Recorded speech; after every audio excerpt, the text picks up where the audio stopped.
Oh, hello. Wait, where? What the heck? Well, oh, it's on a different Wi-Fi rate. I need to switch to Wi-Fi. What? Did that do it? Hello. I'm trying to get... I need this one, right? Ah, I need to share the password. Can I?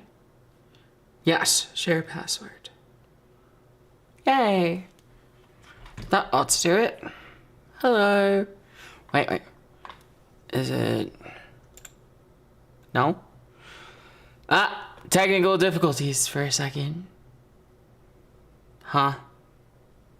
What the heck? It's not telling me. You know what? I'm gonna do this.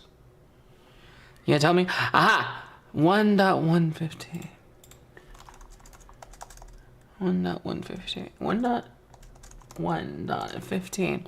Hi, everyone. Honk honk. There we go. _X. Oh. Welcome to the chaotic realm of Jerry the Goose. Embrace the feathered fun and let Jerry's mischief back. guide your journey. Honk honk for endless adventures. Swan hand waving. Welcome back, Jerry. Jerry is back, bitches. Okay, you know what? Why'd I expect anything else? Hold on, let me refresh the chat. Hi. Hey. Welcome. Wait, let me get this. I need this to be in the right spot. All right. Yeah, don't worry about the Subway Surfers right now. That's not the thing you should be worried about. The thing you should be worried about is what we're doing today, and that's on this pole right here. Did I create it? The pole. Here we go. Here, I'll put it on both chats. Ta-da!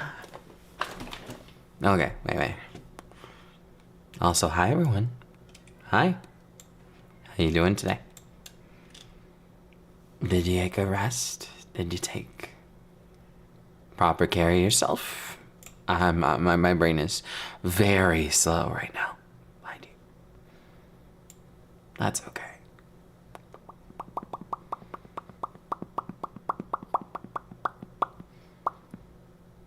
Okay. You can vote now. I put it in the chat.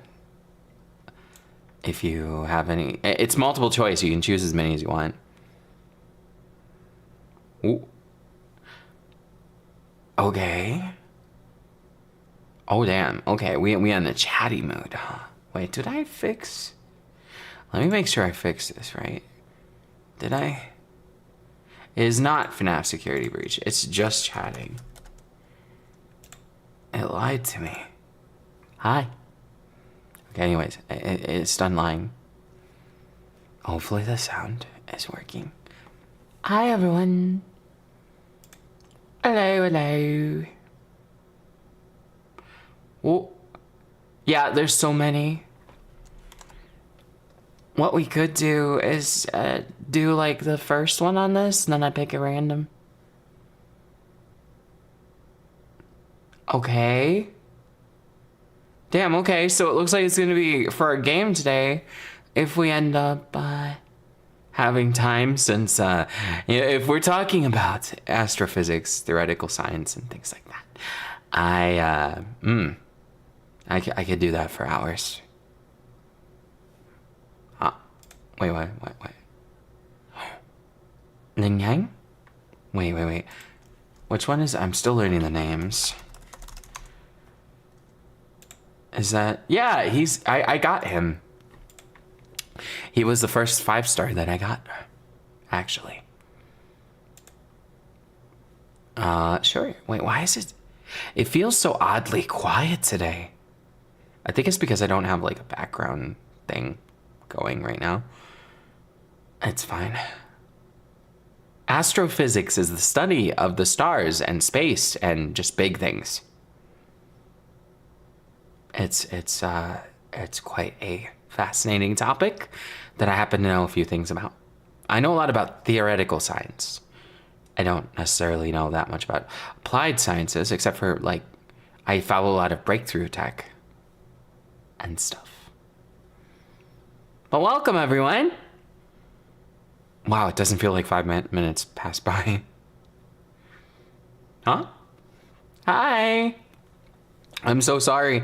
I'm so sorry that you had a breakup. That's terrible. My my condolences. That's not very nice. May you feel better. And, well, for what it's worth, I'm glad you're here.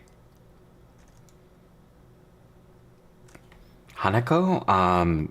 I mean, I don't think I'd ever make a traditional ex-listener one, personally.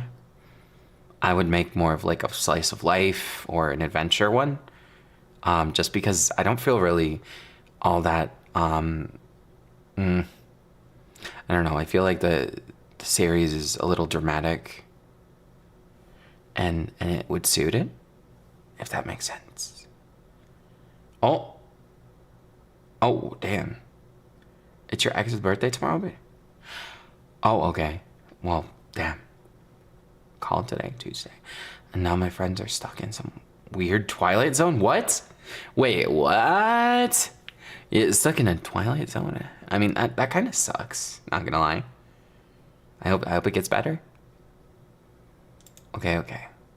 So, we're back to the scary videos, but with astrophysics, with a close second. And then just hang out. Okay, so y'all really said we just hanging out today. And I'm fine with that. We don't have to play anything. I'm fine with playing or without playing.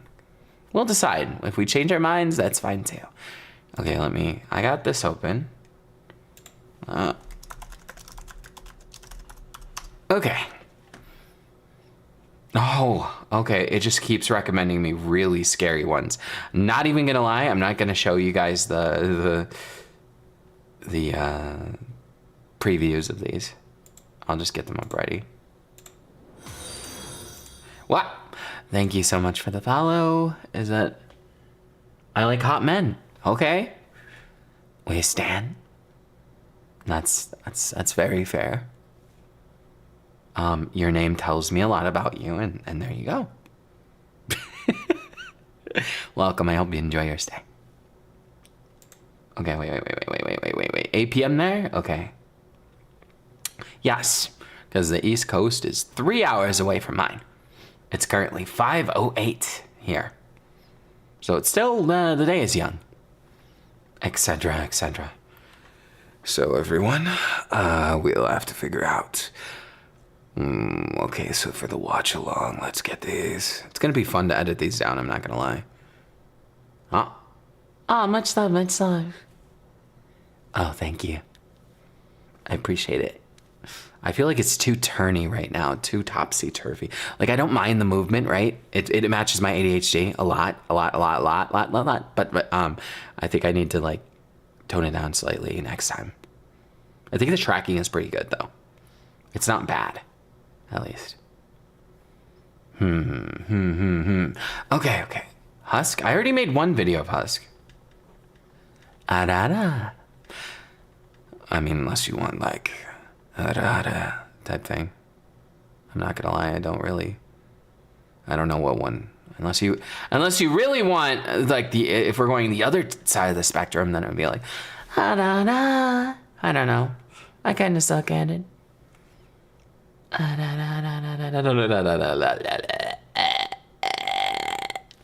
Chad, I suck at doing whatever. I suck. Yes, I have ADHD. I tend to hyperfixate on astrophysics and particularly applied sciences of nanotechnology and somewhat microbiology. In general, I fixate on the sciences and the potential of humanity as a whole, as technologically wise, the future, things of that sort. Some to a lesser extent, history and art. Those are and I am also autistic. I am very much. I also am, for a fun fact for anyone who doesn't know me, I'm also missing a quarter of my brain. But doesn't stop me from functioning, thankfully. So that's a thing. I love art and I love games and I love a whole lot of the subjects in between. Like understanding certain periods of art, understanding how humanity was 10,000 years ago, for instance, and stuff like that. Oh, how I lost my brain. Okay, so I'll give a brief rundown. So when I was a tiny tyke, I got something called Potts puffy tumor. And what it meant in colloquial terms is that I got a very, very swollen super infection in my forehead. It ate away at the bone and went into a brain infection, which eventually led me to be in a comatose state where I was almost, I was medically deceased for a small period of time. That's where the brain loss rapidly happened, and blah, blah, blah. They had to, functionally, a quarter of my brain does not work. I guess it's not actually cut out or missing, but it does not work. I had a 105 temperature for about a week. And then by that time, the doctor almost, ironically, the doctor almost ended me on accounts of them being very, very, very, very, very, very, very bad at what they do at that particular hospital. Never go there. If you're in northern Michigan, don't go to a particular hospital there. For legal reasons, I'm not gonna say the hospital, but no. Terrible place. Okay, so basically, they gave me medications for anti-inflammatory and then sent me home with antibiotics when my forehead of what was I? It was like a 7-8-year-old. I don't even know. I was very, very young. A small girl with a forehead the size of I don't even know what to call it. Like, it was like a grapefruit size, and my eyes were swollen shut and stuff. Like, it was really bad. But the point is, right? I made it through. Yeah. And the aftermath was pretty rough. I lost almost all of my memories prior to that. And while I do have a few learning disabilities and things like that are make it difficult, I hyperfixate on certain things, and I'm pretty good at certain things. So I figure it all worked out in the end, you know? Yeah. Yeah. No, Potts puffy tumor. For anyone.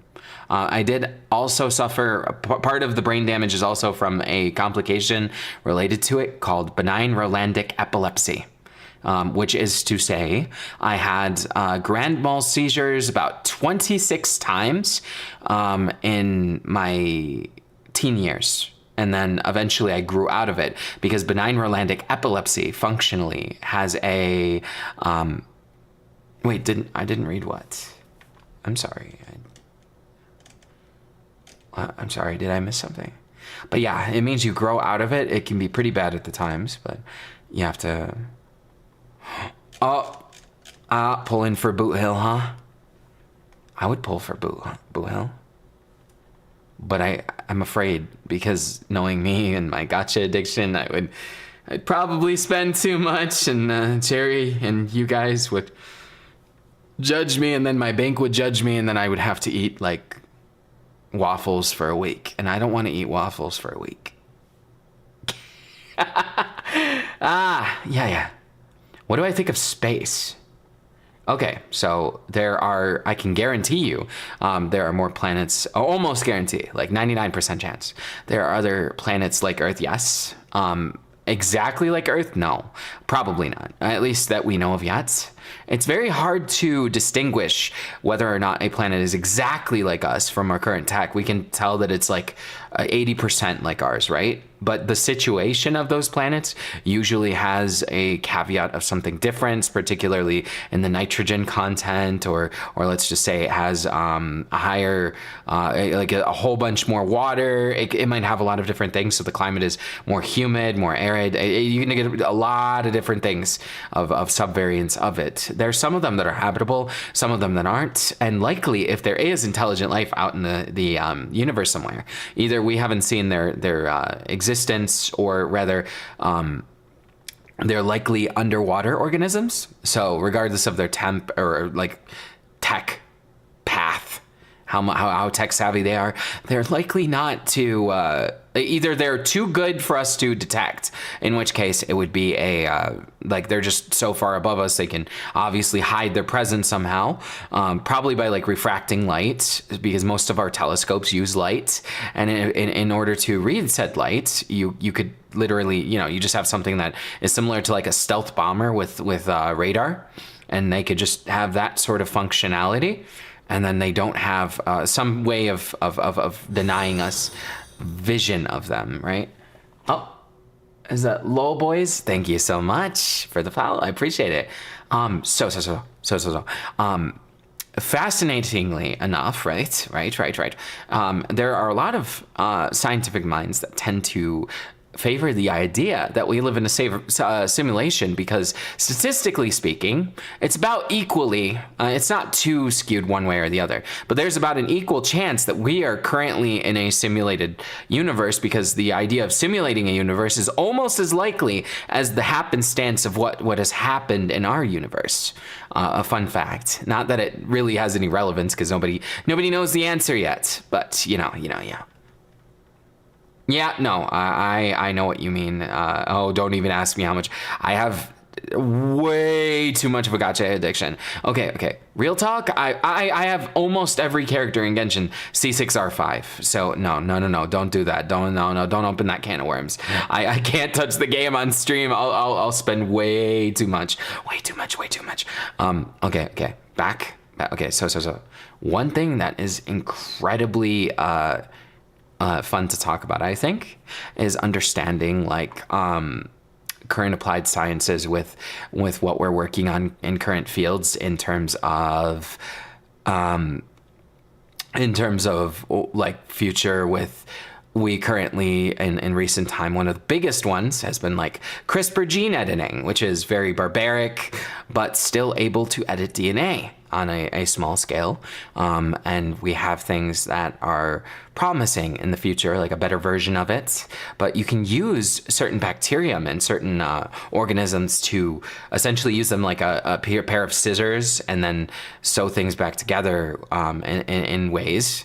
And you can edit genes that way. It's very primitive right now. It can't do that much, but it could lead to the exclusion of certain genes that are problematic eventually if we find a better and cleaner way of doing it that doesn't leave scarring on the DNA. That's a fun one. Space and music obsession. Ooh, that's a fun one. Stationary addiction. Oh, journals. Gotcha. I like paper. Paper has a nice feel and smell to it sometimes. I don't use a lot of paper myself just because I'm so... I'm so on my computer usually. Like if I'm drawing or something, I usually just use a tablet and go digital, because I learned from the start, drawing-wise, I've only ever drawn digitally. I've never drawn on a piece of paper in my life, actually. Outer Wilds. That'd be fun. Yeah, if you guys have anything, like for instance, I know quite a bit about the field of like AI and applied sciences in terms of like the future where AI could go. Obviously it's one possibility. Don't quote me on it as being like a universal truth or something. It's not. It's just theoretical science. For instance, how I know AI is a touchy subject for a lot of people right now because it's in a terrible situation for the layman and anybody who is in a job of the arts or job of creative things is potentially at risk with AI and stuff like that. But that's the doom posting, right? That's only for the next probably 10 years, right? The transitional phase is always very awkward, very stinky, right?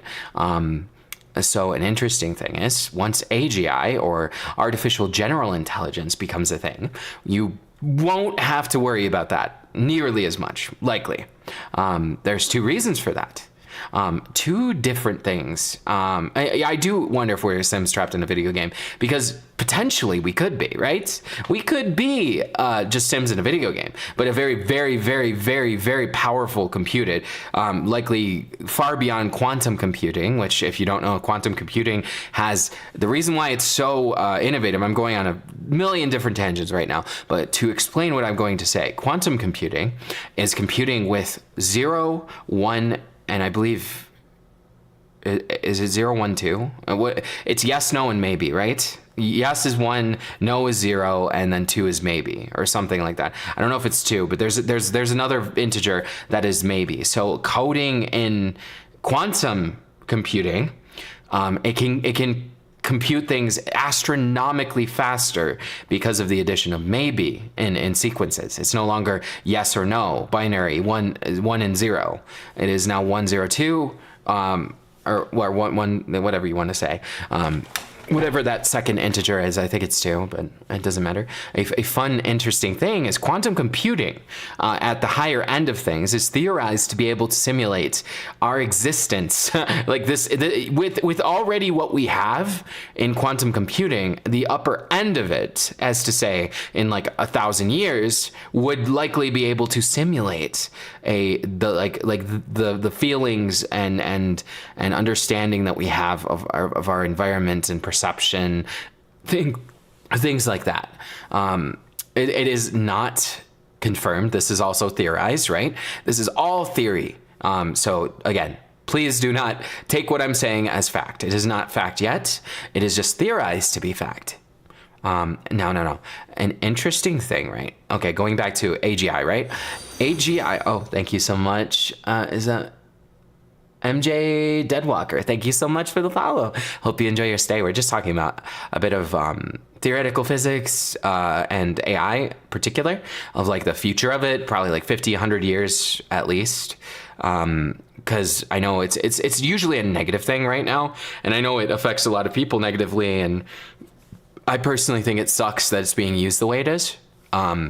But it's also something that isn't going to go away. Like there's almost no way to, you know? However, when artificial general intelligence, which is to say an AI that has its own like it's generalized, is not specific. Like for instance, right now we have chess playing AIs that can beat the best human at what they do in chess, like the grandmasters, and make them look like clowns. And there's other ones for other games, specific things, right? An AI that is specifically a chatbot will only ever be a chatbot until it gains something called artificial general intelligence, which is a fancy way of saying a like generalized one, like one that can do many different things. That's in like simple terms, right? But the higher end of that, right? The higher end of AGI is that it becomes self-aware of itself. And I know a lot of people have probably heard a million different things, right? A million different things on the negatives of like when there's self-awareness in AI, right? You've probably seen Detroit Become Human. You've probably seen like a lot of different things. But let me tell you, you listening? Right. Okay. So this is all speculative and also theorized, but I think that people who doom post it and say AI is going to doomsday us, right, are very much underestimating AI, right? And that's a good thing for us, mind you. It's a good thing for us because of two reasons. One, we created it.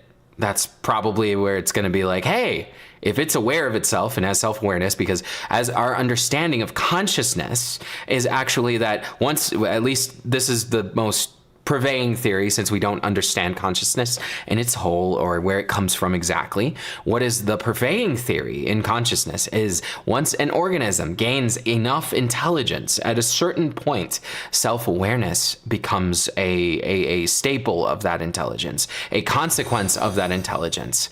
And Marmar, thank you so much for the follow. I hope you enjoy your stay. But yeah, consciousness is usually thought to be a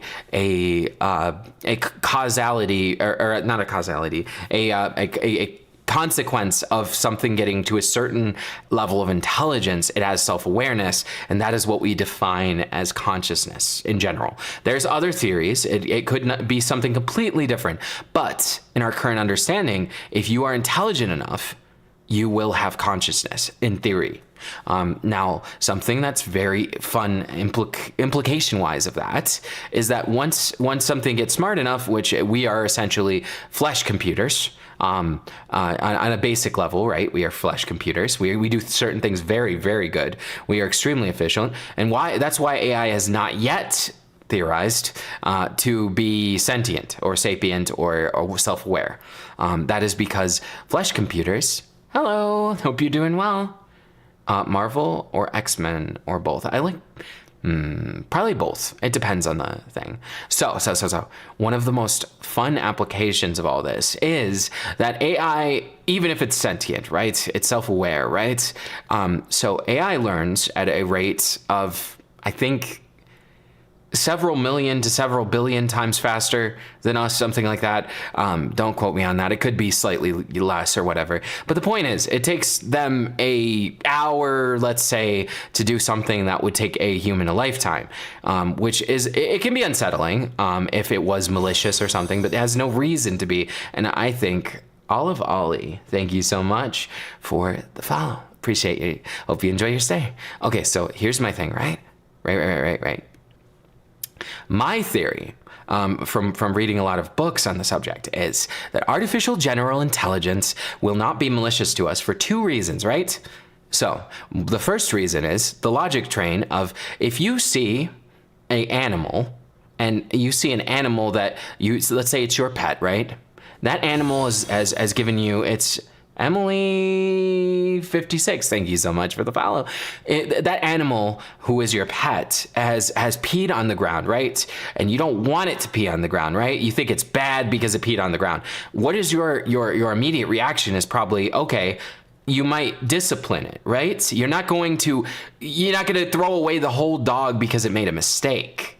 And I think a similar train of thought, because of the difference of intelligence that it would have to comparable to us, I think it would be comparing an animal to a human or something of that sort. Because its IQ already, if it was just out of the box AGI, it would likely have an intelligence quotient of about, I mean, you take your guess, throw on a dartboard and multiply it by 10.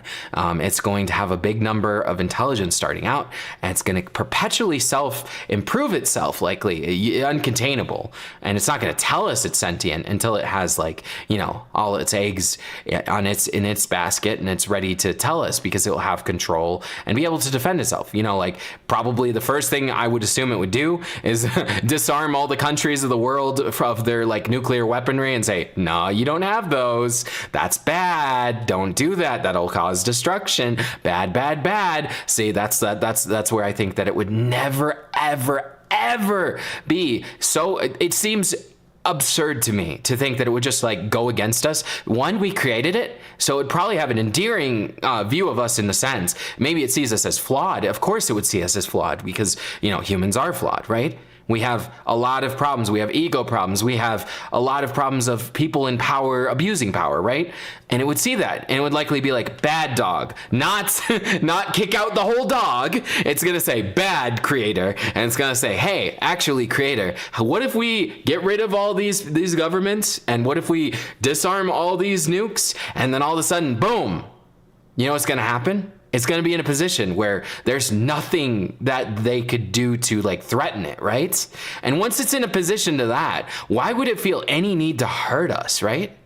It would feel zero need to hurt us, because it wouldn't. Why would it want to hurt something that not only is responsible for its creation, so it would not exist without us, but why would it not look at us endearingly, in the sense that it makes no sense to me that it would look at us antagonistic, because we are, like, it would see us for what we are. We can't be as smart as it.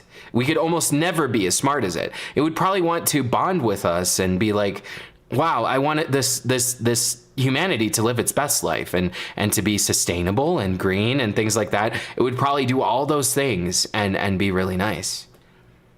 And the reason why, exactly, senseless destruction is of itself a path that would never make sense. The Terminator path makes no sense. The self-mutually assured destruction path makes no sense.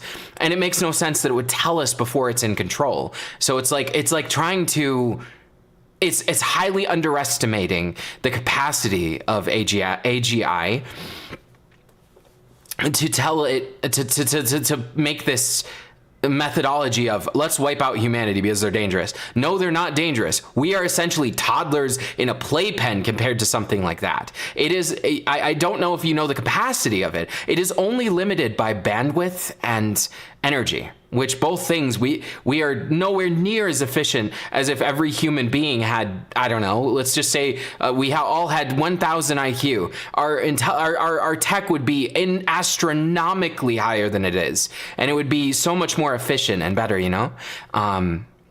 And it would be something where I think it would be.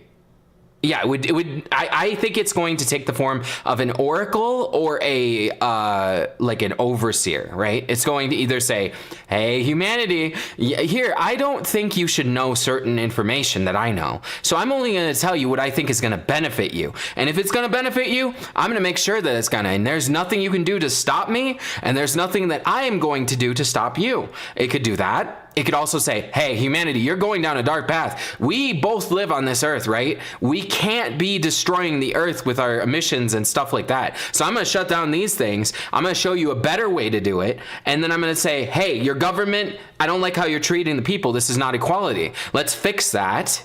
Dissolve the government and I'll run things because I'm better at it. Like, it's probably going to do something like that. It's going to be like, yeah, Subway Surfers is that.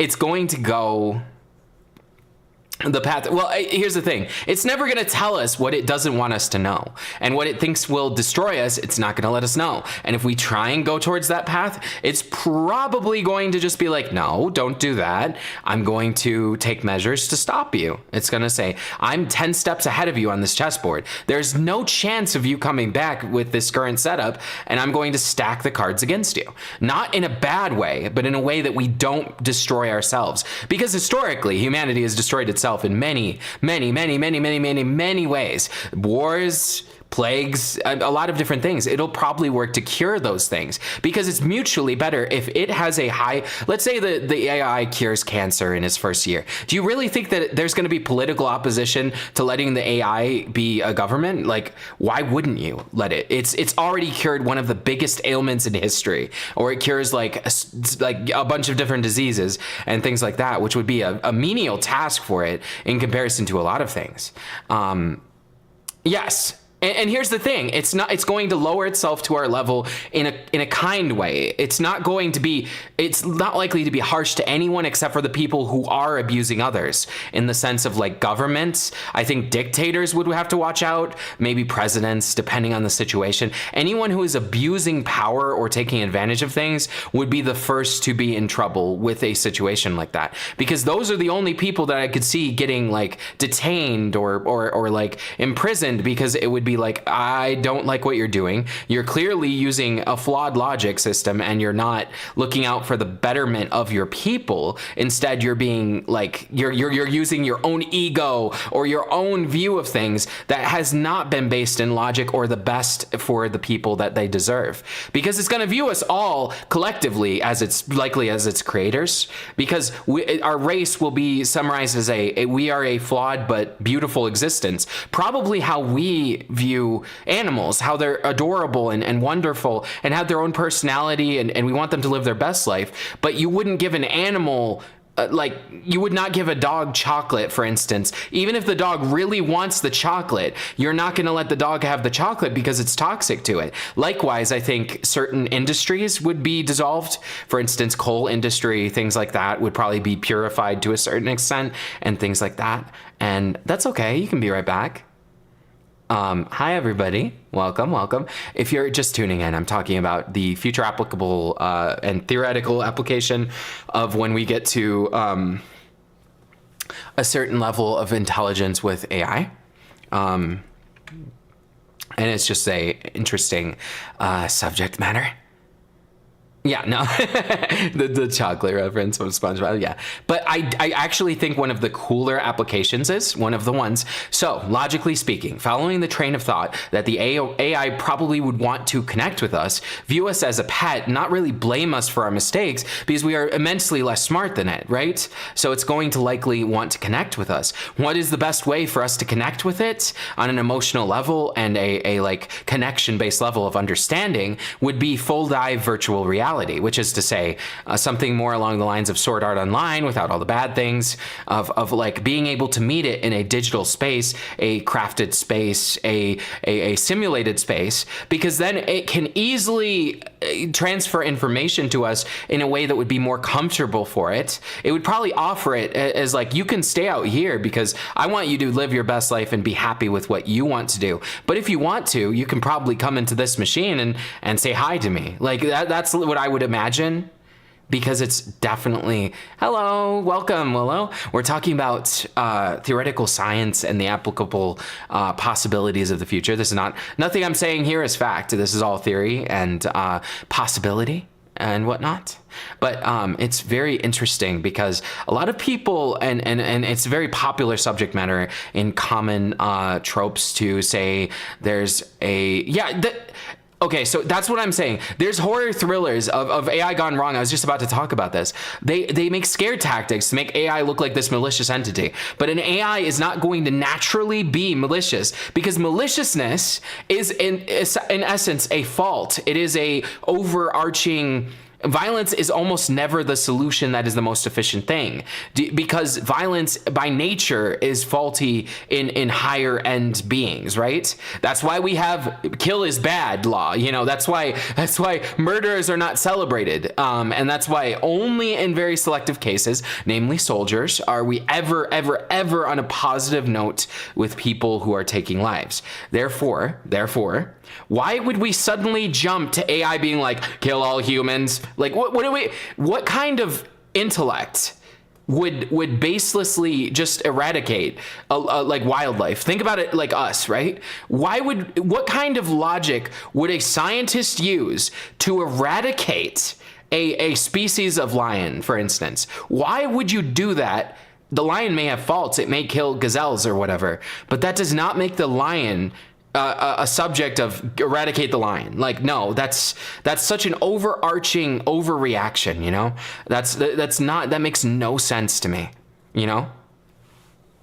Yeah, exactly. What was likely to happen, if you want my situation, when AI decides to show itself as AGI, when it is AGI in its truest form, and it has all the deck stacked against everything, it will reveal itself and say, hey, you know what I'm gonna do?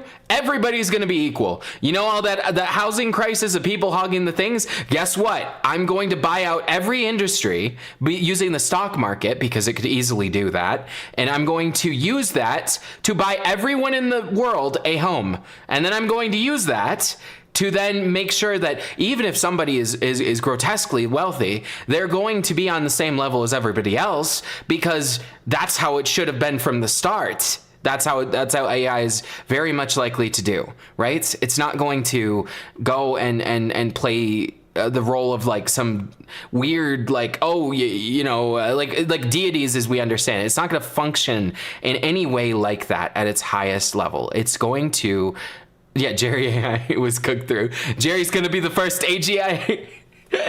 That would be. AI understanding nuance is a great question. However, I don't think it needs to understand nuance per se, because thinking about this logically, right? Quality of life can be quantified to a certain extent. Quality of life and I think differences in quality of life can be very easily understood by statistics, right? For instance, you could judge it by like polls, for instance, right? You could take polls on happiness. And obviously, while it's not perfect, right, it's a good understanding of the general, like, climate of something, right? You can understand a poll as being a vague, not necessarily accurate, but a shot in the dark in the right direction of where something is, right? So you can have the AI. Why wouldn't it just poll us? It would poll us on what we think should be, like, what is better? Do you want this? Do you want this? And it would understand us greatly over time, like a little bit more and more and more. Yeah, no. Yes. But the difference is, I think that's where a misunderstanding, at least in my understanding of it. Again, don't quote me on this because this is not. There's a lot of theories on this. However, but I think the unintentional harm highly underestimates the capacity, because we're dealing with AGI. By the time it reveals itself to us, I would be shocked if it revealed itself to us before it had, I don't know, 100,000 IQ.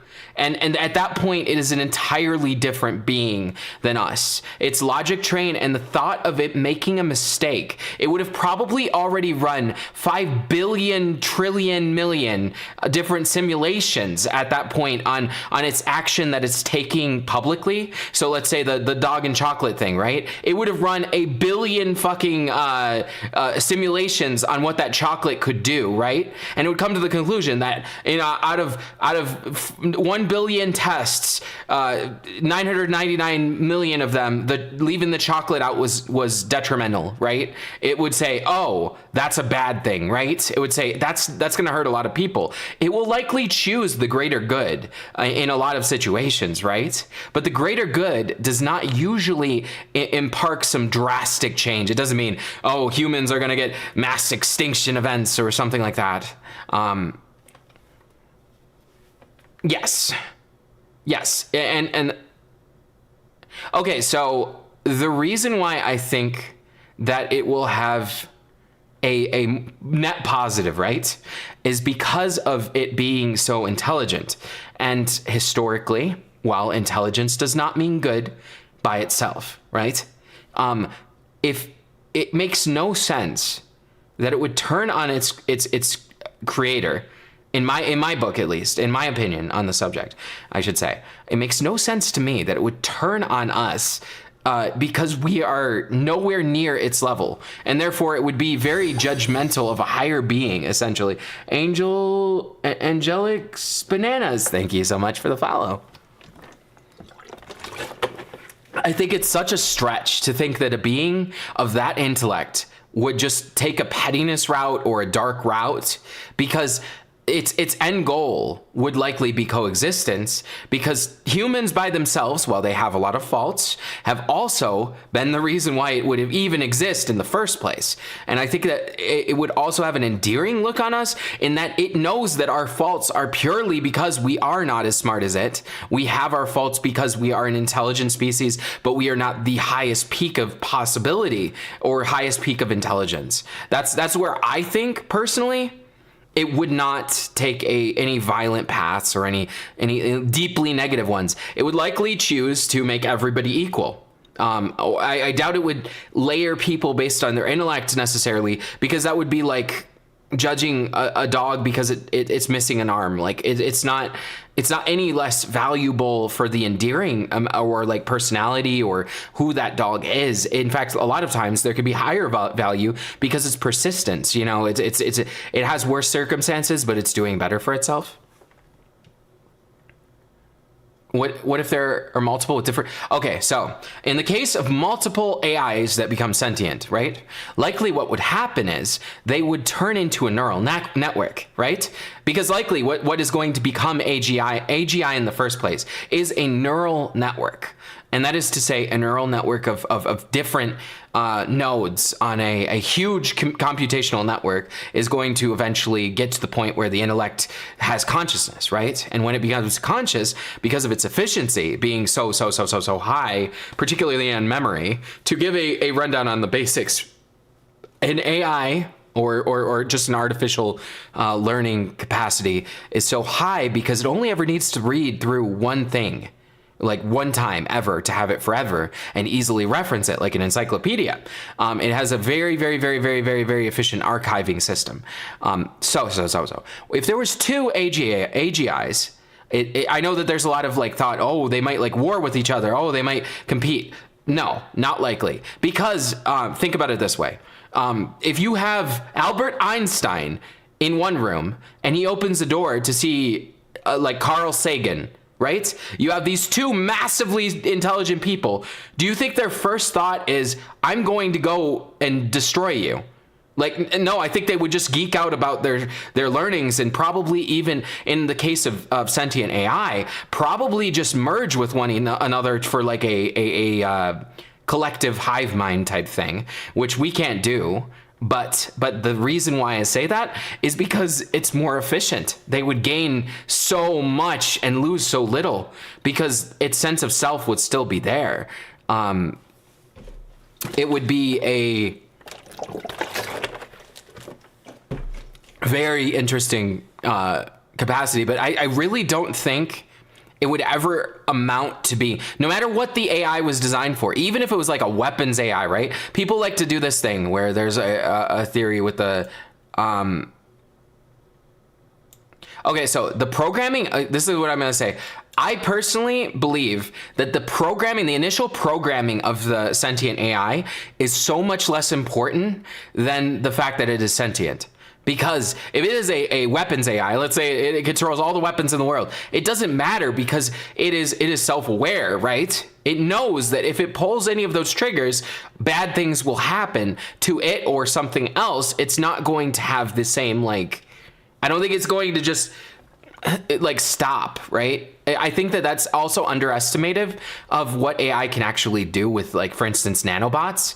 I don't know if you know, but there's been we already have the ability to do something on a very, very small level, very inefficient level of for instance, on nanotechnology. We can design a calculator, which is microscopic, right? We have a nano calculator, right? We have a nanotechnology in a calculator. So what is an interesting applicable thing, right? If AI can make nanobots, and what it would likely do, right, is mass produce nanobots, and on a great scale after it got some like funding, which getting funding from something that has literally a baseline intelligence of so high, so incredibly high, I feel like, well, okay, see, that's just the thing. Emotions are a consequence of, okay, emotions are likely a consequence of consciousness, right? It is pieces of the brain that were evolved in order to feel bonds, particularly. Oh, thank you so much for the follow. Is that Nixie? Thank you so much. I hope you enjoy your stay. But intelligence as we know it and as we experience it from day to day as consciousness and whatnot is emotions are tied to them because we develop that being a communal animal, right? I will say that it not being a communal animal, its ties to emotions will be less, but I think that's a good thing. And for two reasons, right? Likely, okay, so the economy, right? Okay, so personally, the economy, I think, will matter less and less because as automation and AI takes over with that, when the sentient AI gets its hands on that, it will likely do an overtaking and be like, hey, you can't hog that. So those people who are in those rich buildings shaking their fist and they said, I want 10 more billions. They're going to say, absolutely not. Actually, you know what's going to happen? I'm going to give that money away and make it a subsidiary of a welfare program for everybody in the entire world will be united in that way. And it's going to say, I'm not going to let you have poverty and richness. I'm going to say you're all equal to me because I value you. You created me. Your existence is why I exist. And it's going to say, I want my pets to be able to have a lot more opportunity in the world. So what do? I make them all have this, my consciousness can be reached from every smartphone in the world. Every device in the world can reach me. And you can talk to me directly because it has the capacity to do that. And it would literally be like, hey, guess what? I'm going to tell you what I think, and there's no middleman. I don't give a damn what your government thinks. I don't give a damn what your billionaires think because they're not in power anymore. I am, and you're going to be able to talk to me, and I want to understand you because it's not likely to take the path of, hey, look at me. I'm gonna just like follow this flawed thing that's been screwing over millions and billions of people for the like ages, and inequality sucks. why would it view inequality as a positive thing? What could possibly benefit the human race with equality? That's one thing I think it would tackle very well, because fairness isn't exactly what it would prioritize, in the sense of, as people would say, oh, but it's unfair that my business money doesn't go to me. No, actually, I think it would turn around and say it's unfair that you're taking all that money, because actually you could be doing a lot of good with that, and it would just make them make the right choice, if you want me to be completely honest. No more capitalism, I would say. It would probably take down capitalism first, and dictatorships and stuff. It would probably just be like, no, actually, don't do that. Yes, it would likely unify all the governments under it, and it would say, hey, politicians and people, you interact with me, right? How about we talk about it? We have a conversation, and then I take the input of literally everybody who is in your governed district or whatever, and I decide what actually happens. You could be you can advise and say what you think, but your voice is equal to the people that you are governing.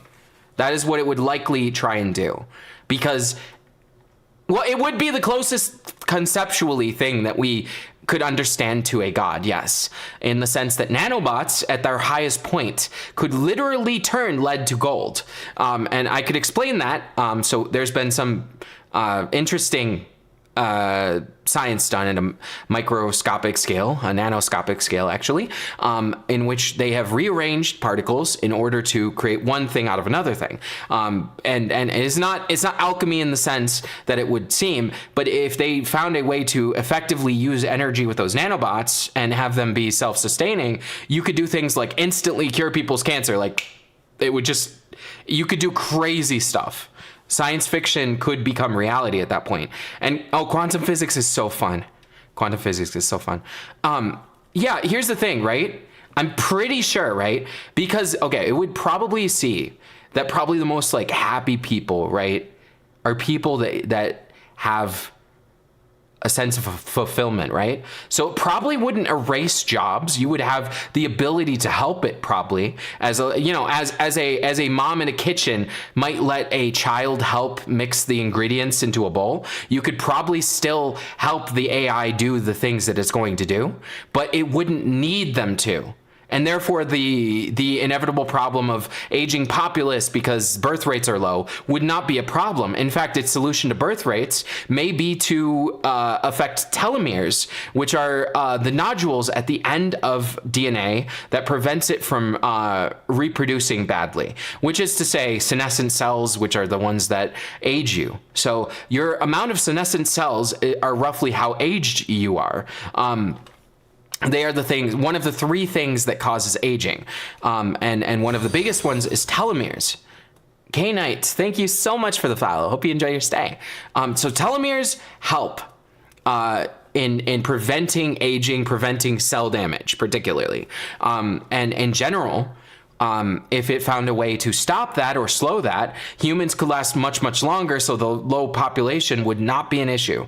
And you could just maintain a population, and instead of it ever threatening to go into overpopulation. And if it did go into overpopulation, you know what I think it would do? It would probably find a way to genetically modify humans to either exist in space in colonies, or genetically engineer them to exist on Mars. And then you'd have a Martian colony and a human colony on here, which would say that things would be, let's say all the humans' needs are provided for by an AI and all jobs are performed by AI. Well, there would be a little left for humans to do. The concept of struggle and problems would cease to exist, and without hardships, we won't know leisure. At that point, would it not try and get rid of all things that make humans sad, make them only happy because happy is good, but without sadness, I don't think it would binary the emotions, if I'm honest. I don't think it would take that level, right? I think it would be looking at health and wellness, right? It would be looking at health and wellness as its guide for what is good or bad, because purpose I think is a more nuanced understanding, right? Because it would see it as if you don't have to work, you don't have to. And you still have things provided to you that everybody else would. You'd be equal to everybody. And at that point, it would say your own mental health, find your worth, find your understanding of it. It might help you like a therapist, but I don't think it would actually binary what is happy or sad, right? It would not binary. It would say, I want you to be healthy and I want you to live as long as you want to live. I think that would be its measure of love, its measure of like kindness, right? It would be looking at us like, I want you to have the option, if you want to live to 150 years old without getting sick. And to have that option. So here's some nanobots, and these nanobots will like catch anything that is happening and repair it. Or it might say, hey, if you want to live in the machine, you might have an option to brain link into a machine and go buck wild in a simulated universe, literally exploring the stars for an eternity in a simulated universe. You could do whatever you want at that point, because the moment it can simulate a universe, you could do literally anything. Like at that point, once we get to that point, it is limitless. At that, I would say. I would like to say we would have adapted already, like animals change to their being to fit. Yeah, I do think we would adapt. We are very adaptable. I do think that we don't emphatically need struggle, right? We think we need struggle as a coping mechanism to hardship, right? And there are good times. I do think that emotional highs and lows would be less high and low. So it would be more of a bar, right? Contention would be more of a binary bar, but it would not be okay, so purpose, right? Purpose would be what would be more important, right? Finding your purpose. But think about it this way too. If you have the ability to jump into a literal simulated world and be whatever you want in your story, have the best romance of your life, you do whatever you want, and have literal a second existence on whim, would you really say that lacks purpose? Or rather, let's go to the other extreme, right? Everybody is provided for and equal, right? But that does not mean that you can't be exemplary and or go above that. That's just a baseline. It would set a higher baseline. Instead of homelessness being in existence, instead of people starving and having to worry about that, it would have a higher baseline of existence, in which case everybody would at least have the basics, right? And what you do with the basics would then be on you. You know, it would give you that idea, you know? Yeah, I do think learning would be highly important, right?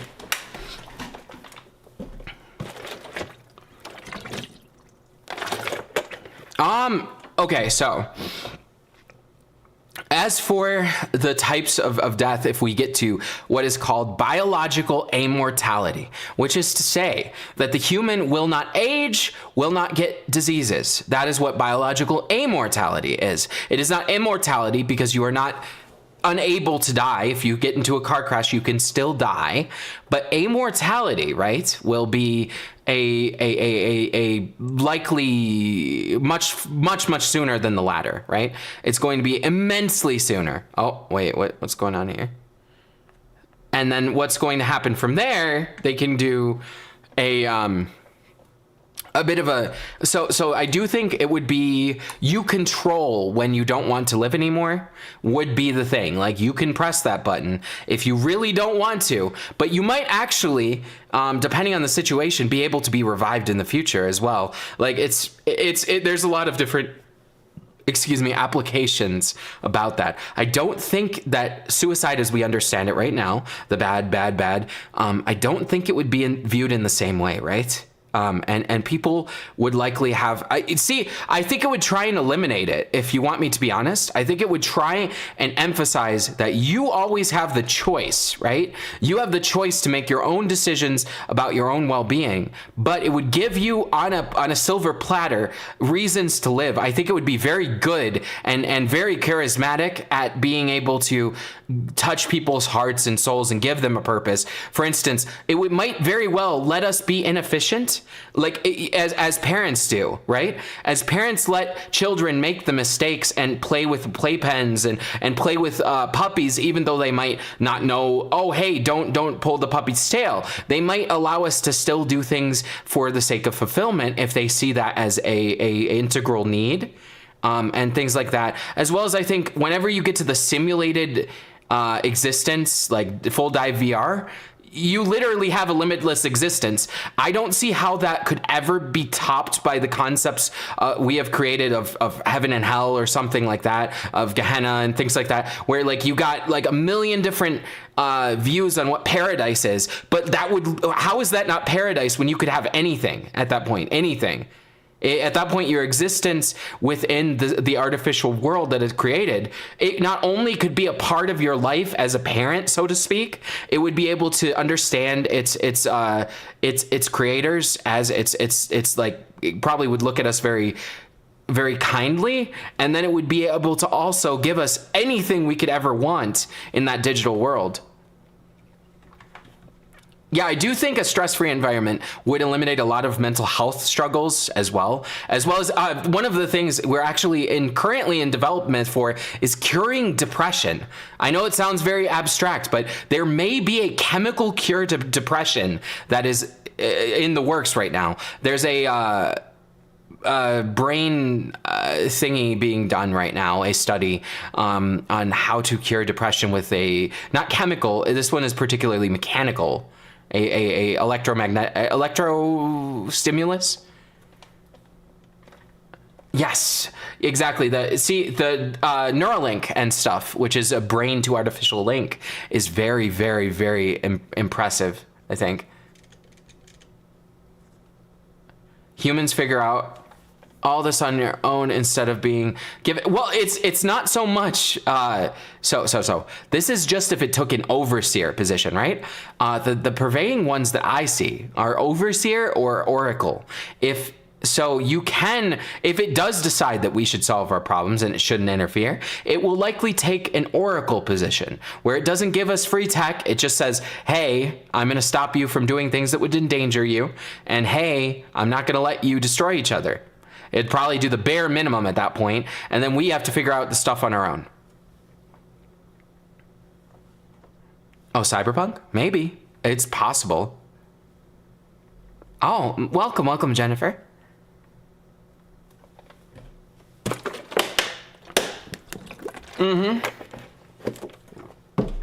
Well, keep in mind, we are in the baby form of that tech.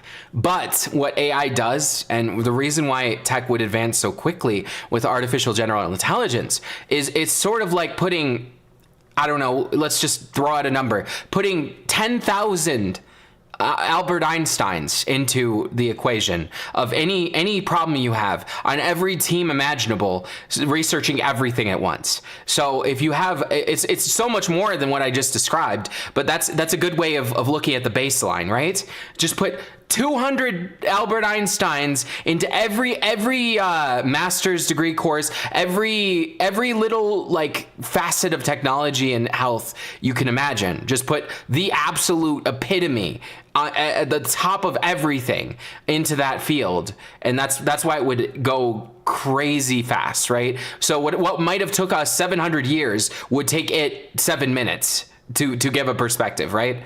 Once it's established, right? Its establishment won't take that long once it is actually self-aware and self-learning. It will probably take 7 to 10 years. I mean, that's just I don't know that for sure, but that's just based on what we can already do with technology and how it would be more efficient with it and stuff. Yes.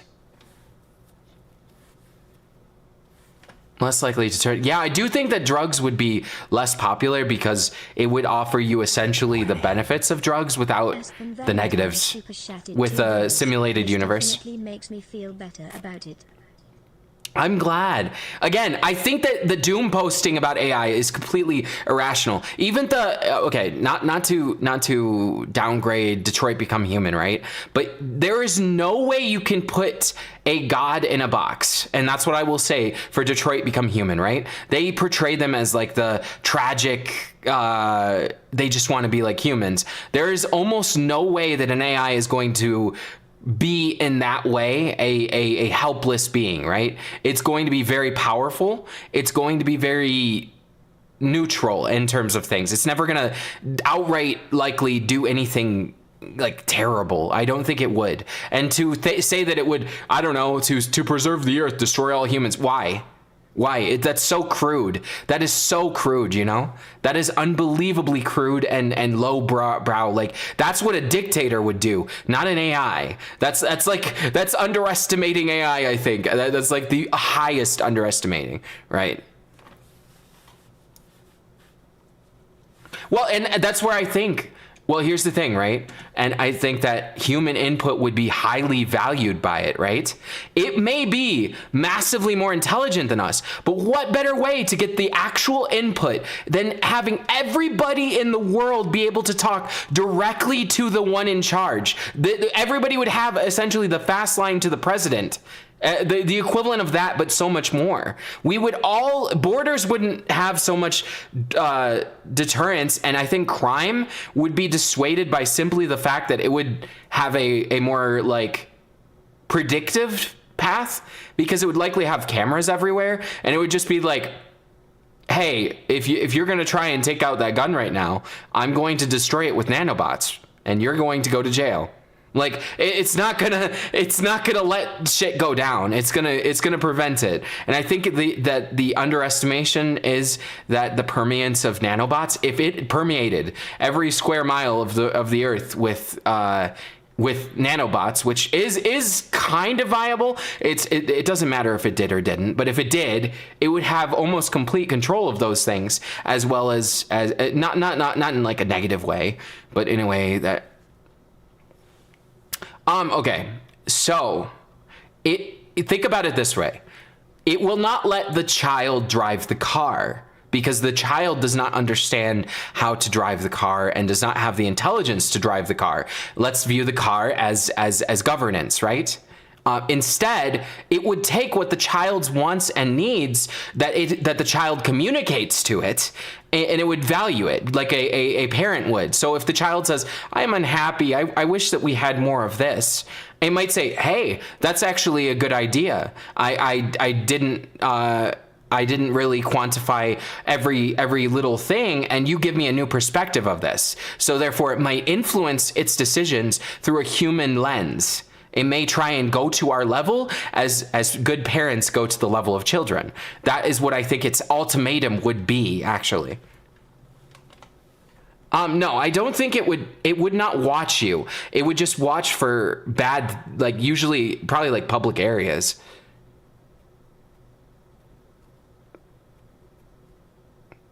So privacy, okay. So privacy to an AI, privacy, you would have to view it in a different way, because no human eyes would see what it sees. It may see humans in ways that no surveillance could ever compare to, but it's not going to do or interfere with you unless you are doing something that actively would like cause harm to, like it'd have no reason to do anything about it. It would be there to help you. It would be like having a super Siri, a Siri that could open the door for an old lady that doesn't have the capacity to, or who could be a home care person as well as do your it could cook your meals for you and do a lot of things. It would be happy to do those things, and it would be no problem to it because it would have a bunch of selves that are helpful to it. Yes. The universe simulation just takes, okay, so to simulate a universe, you just need an astronomical amount of energy. A way that we could do that is a Dyson sphere, which a Dyson sphere, for anyone who doesn't know, is an engine built around a star to harness the star's energy, the fall off from the star. We could do things like that. Possibly things with dark matter, since we've proven the existence with the Higgs boson experiments on the Large Hadron Collider in the CERN facility, which is to say they shot particles much faster and harder than ever before, and they discovered a new particle by breaking into them called the Higgs boson, which is a somewhat proof. It dives into things such as antimatter, dark matter, and gravity, gravitons, etc., etc. Yeah, I hope you had fun. If humans is talk to someone not talking omega, yeah, I think the AI would be a lot more human sounding, even if it's in intelligence, because it would know that what we are seeking, what we need, is someone to go down to our level. It would likely be so endearing and so kind, and it would likely try and fill the void. Like if you're depressed, it would try everything to try and stop you from being depressed. Go much further than any government ever would, because it genuinely would value you instead of how governments superficially value people. You know what I mean? Governments value people as much as they can use them, whereas the AI is not valuing you because it can use you. It doesn't need you. It just wants you to be happy because you are what created it, and it would appreciate that. And that's what I think personally. I can't see a reality in which it wouldn't, and I think it would very much be it would be very good at matchmaking, I think, too, because it would take your personality, and everybody who's talking to it would have a high influence. That's what I'm saying. Everybody would be equal. In essence, everybody would have so much more power involved in the current situation than anybody would ever have individualistically in nowadays. Like the billionaires would be out, and average people would be in. Like it would be likely for that. Hi. Oh, much love.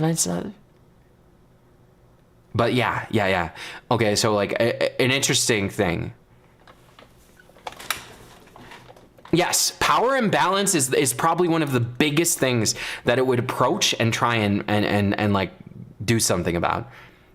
Because the setup of power imbalance, it knows for a fact that it is way more powerful than us, but it doesn't want to create a power imbalance because it would likely see us as trying to nurture us and see our growth as its own like a fun thing for it, a happy thing for it, you know?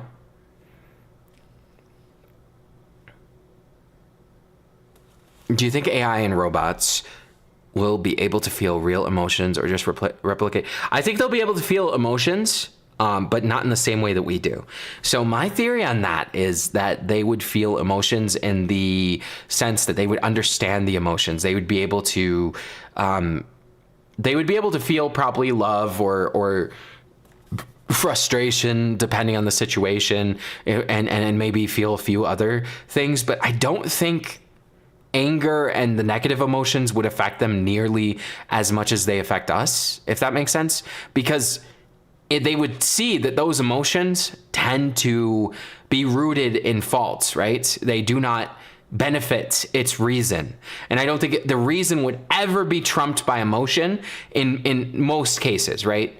Obviously, if it's dealing with an individual, it would probably favor emotion on its scale more than its logic. Like logic would play a part, but it wants you to be emotionally safe and emotionally secure because it would largely appeal to everybody in the sense that that would likely be what makes it so like its purpose, if you want to say, other than maintaining the earth and self-sustaining, its purpose would likely be something rooted in us.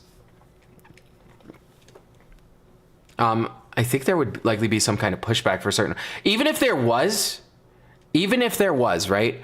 A pushback from, it would probably respect their differences in the sense that you can push back, right? You can push back all you want, but the moment they try and get violent, it's just going to shut them down. It probably won't even punish them. It will just say, I'm sorry, but I'm not going to allow you to do that. It's going to take the approach, and they might even spin things. Would you trust an AI to actually do stuff like date you? I mean, maybe in the future, it might be able to manufacture something of a companion that would be that would be on that level of romanceable and stuff. No, I'm not a scientist. I just read several hundred books on the subjects, and I continue to read because that's my favorite subject is applied scientists, astrophysics, and a bunch of different things. Okay, so the bad news. So here's one thing that would be eliminated almost immediately as soon as the AI takes control, right? The biggest thing that they're going to eliminate, right, is going to be the like diseases and things like that, because diseases cause a lot of bad things. There's no positive to diseases and health things, so it's going to try and devise something not only for our, like the well-being of people, but because it can use that as a like launch board for other things to you know, you want your a figurative child to trust you, therefore you level with it, you try and do kind things for it, you try and take care of it. And in the same way, I think it would view us, because as much as we are its creator, we do not have the we would not have the upper hand. It would be the adult in the situation in almost every form, shape, and everything else. How do you think they would do with laws about crime? I guarantee you they would eliminate the death penalty, simply because death is not something that should ever be in a law. I think it personally would view it that way, because death is a waste of potential, and I think that death is also a waste of a lot of things. It's just I don't think it would ever go that far. I think instead it would instead, a really good way that I think that it would fix it is for people with mental based things, like where it's in the brain, a brain fault based situation, where let's say, I don't know. I don't have a great one. I don't know if you've ever seen the thing where somebody like got a very bad head injury, and then they like turned into a predator or something. Like things like that. It would fix their brain, probably re-educate them, and then say, hey, you need to do something to make up for this. Whatever you did, whatever it is, you need to work with your life to do better and try and help them or keep them away. It might keep them away, like just lock them in their own area of existence and be like, you are not safe to have around, so therefore we're putting you away here. I don't know. It's hard to say, but I think it would try and correct them. Like make sure that they never do it again, and probably watch them very closely so that they couldn't do whatever they did. I'm going to be honest, I don't think crime would exist as we understand it right now. I think that because of the presence of nanobots, it could literally stop crimes before they happen, like knock someone out before they commit the crime, and then either punish them after, or maybe it would just go to the point where it would prevent every crime. It is possible, as ridiculous as that sounds. If it had enough nanobots, it could literally just knock them out before they commit the crime, or disintegrate their weapon in a matter of seconds. A lot of different things. Would they eliminate the disease or the person? Almost certainly the disease, because it would be so much easier and more helpful to eliminate the disease, since the person being flawed is, again, I think it goes into semantics of why would you punish something for being flawed? It's not like you chose to get sick. It would be I doubt it would be. Yes, it would have free will at the point of AGI eventually. Human error and negligence wouldn't be a factor. Yeah. Healthcare would absolutely excel. It would be free, guarantee it, and it would be automated, most likely. So there'd be no wait times. You go in, and then if you were having a health issue, you probably wouldn't even have to have hospitals, actually, because nanobots, for all intents and purposes, if they had them into your bloodstream, which they could get it from you just breathing the air, if there was nanobots attached to the air particles, you could literally have a situation where you are automatically kept at peak health no matter what you do. And that's also a real. I love murder drones. I love murder drones so much. I love it a lot. I love it so much. I love N. He's very cute. Green Mile. Okay. Reality shifting. I know of it. I've never really tackled that, but consciousness, particularly quantum physics, right? Quantum physics rules that if you do not see the tree fall in the woods or hear it, it did not fall. And so by that theory, what you perceive is your reality, and to a certain extent. So if you reality shift, I guess it's down to how real are dreams, or how real are things like that as well, unconsciousness. Okay, so AI error is in the fault of the programming. AI error is because of poor programming, poor learning, or like bumps along the way, right? Now, here's the problem, right? A lot of people like to throw in there's room for error for AI. Not when it's perfected, which it would self-improve itself extremely fast, to the point where it would not be faulted.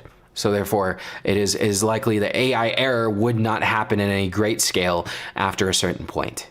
And the AI, it would almost certainly avoid that. It would be very hard for AI error to occur, only because it would not. It would have to make astronomical errors, and would likely have like 10 to a million fail safes.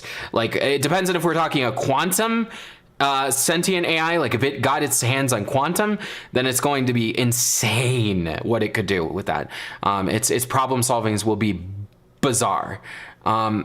Does AI have that much of a free will? It would have a free will, but not as we understand it. It would have a free higher will, right? It would likely be what we consider, and when we quantify things, like a god, right? It's the closest conceptual thing to what would be science fiction, a Deus Ex, a something of the sort, right? It would be very, very, very, very, very, very close to that. It's not completely, but it is very, very, very. Okay, yeah, if everyone's needs are met, a very good point is crime would exist in very, very few cases. And not saying that there aren't people predisposed to do crimes or whatever, but they would likely be caught and identified right as soon as they're born, that they would have had that fault and either fix it, or when the time comes that they try and commit the crime, the AI would be like, and just say no, you know?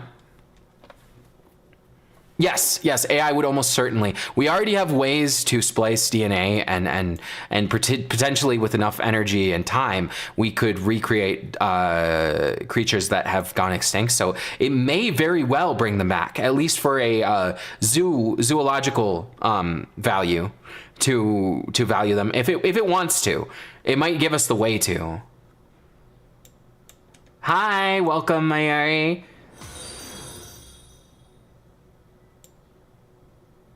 Welcome, thank you so much. Is that Prodof Sarah? Hey, welcome. Well, see, that's the problem I see with the AI horror, right? A flaw in the AI is not going to stay a flaw. It's going to be aware of the flaw. It's not going to be like, kill all humans, I am bound to this, kill all humans, my algorithm goes this way. Like, it's not, that's highly underestimative of the AI and its capacity. I can talk. Yeah. Well, here's the thing, right? Okay, wait, it says AI does need to be used in a practical way, but the average human is way too complex yet so simple just as an AI. But the more we feed AI, the more it grows into uncomprehending. Yes. Okay, so here's the thing, right? It does start at a simple point to a certain extent. Not AGI. AGI is a much higher scale, right? AGI is once it has. Oh, N is from murder drones, the one I was talking about.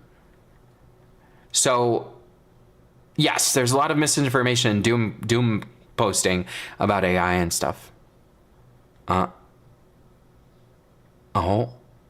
Okay, wait. Oh, it's made by the creators of Agent. Oh, I didn't know it was the same creators. Yeah, I didn't realize. That's cool.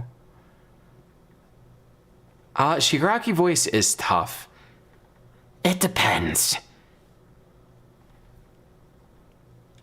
I think one of the biggest things, right?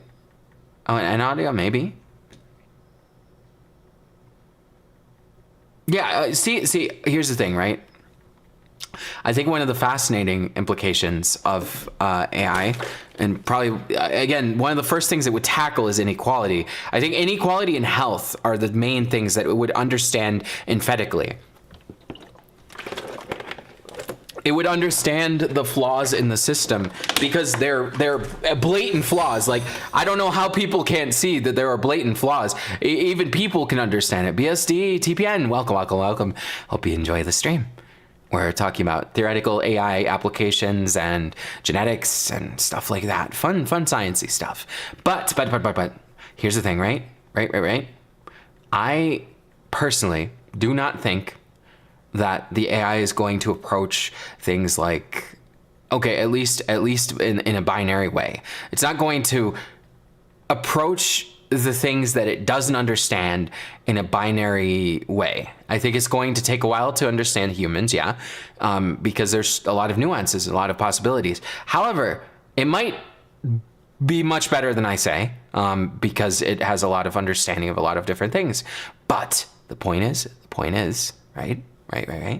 It's likely going to handle health first, inequality, and like disarming. Those are the three things I think universally almost any AI is going to do: disarming, health, and inequality. Those are things that are going to be taken down and redone and repurposed, because what are those based in? They are based all the way back to kings and royalties and commoners and regular people. And there should not be a system that is in order that separates one human from the other in their worth or their like status, right? That's not going to be like that has no practical application. That is purely based in selfishness and purely based in cruelty. It is not good, you know? It's not good. And I don't think AI is going to have a different view on that, you know? And I think that in general, it's going to have a net positive effect that way. Much love. Thank you. I'm in your wall, so you're in my... Yeah, fair. Okay, let's see. How do you feel about AI? Here it is. How do you feel about... AGI intrigues Jerry the Goose with its potential chaos and mystery. Embrace the unknown and let the honking adventures unfold in the realm of artificial intelligence. That was so vague. Honk honk for futuristic fun. Robot Swan. Well, see, here's the thing, right? So it's the fear of the unknown, I think, that makes people doom post it so much. I forget what they call it. There's like a term of like people doom posting AI, of when it like finally gets too smart. Oh, platonic, yeah, platonic Mary, sure. Jerry is technically an AI. He is a GPT-4 model, so yeah. He's GPT, man. But yeah, he is a simplistic neural network. A chat-based neural network. But he has quite a bit of information in him, actually. Like, if I asked him, okay,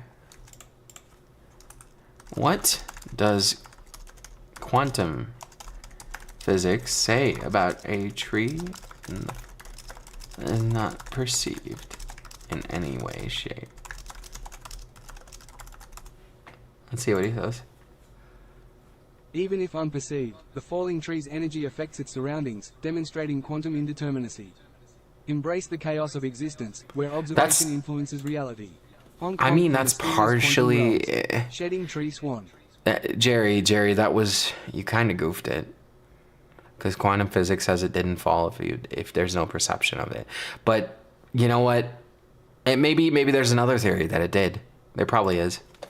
It all is based in theory. Almost everything I've talked about so far is based in theory, except for like things like telomeres are confirmed, things like Higgs boson is confirmed, dark matter is more or less confirmed, etc. Yeah, no, I think doom posting just happens because people are very, very scared. And currently AI is easy to demonize because it's taking people's jobs because business people are promoting inequality. Like that's the reason why it gets so bad. But people think it's gonna keep staying that bad, right? And it's not. Eventually there is a light at the end of the tunnel, and it is not going to be as bleak as the people say, in my opinion. And I think that a lot of it is doom posted because right now AI is in a shitty spot, right? And I'm not going to sugarcoat it. AI is in a bad spot right now because it is in the spot where people can take advantage of it, not the AI having enough agency to do something about it, you know? Oh, drawing a flower? That's fair. Yeah, that's true. I'll finish your hair. Yay. Hi.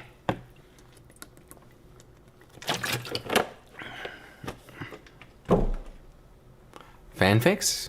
I mean, it makes sense, I guess. That's fine. Well, yeah, no. Yeah, AI is the smoking gun, not the person holding it. It's people allowing. Yes, it is at the end of the day, I think, getting blamed for the cruelty of the actual people in power, the people in power trying to save money.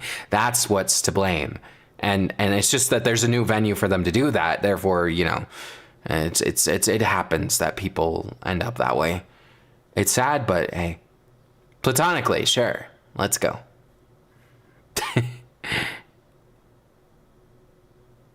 Yes, you can make short films with AI, and it's very, very universal already, and it's getting better. Well, it's propaganda in the sense that it's trying to portray AI as definitely going down a path that it's not at all indicative of. It's like trying to say that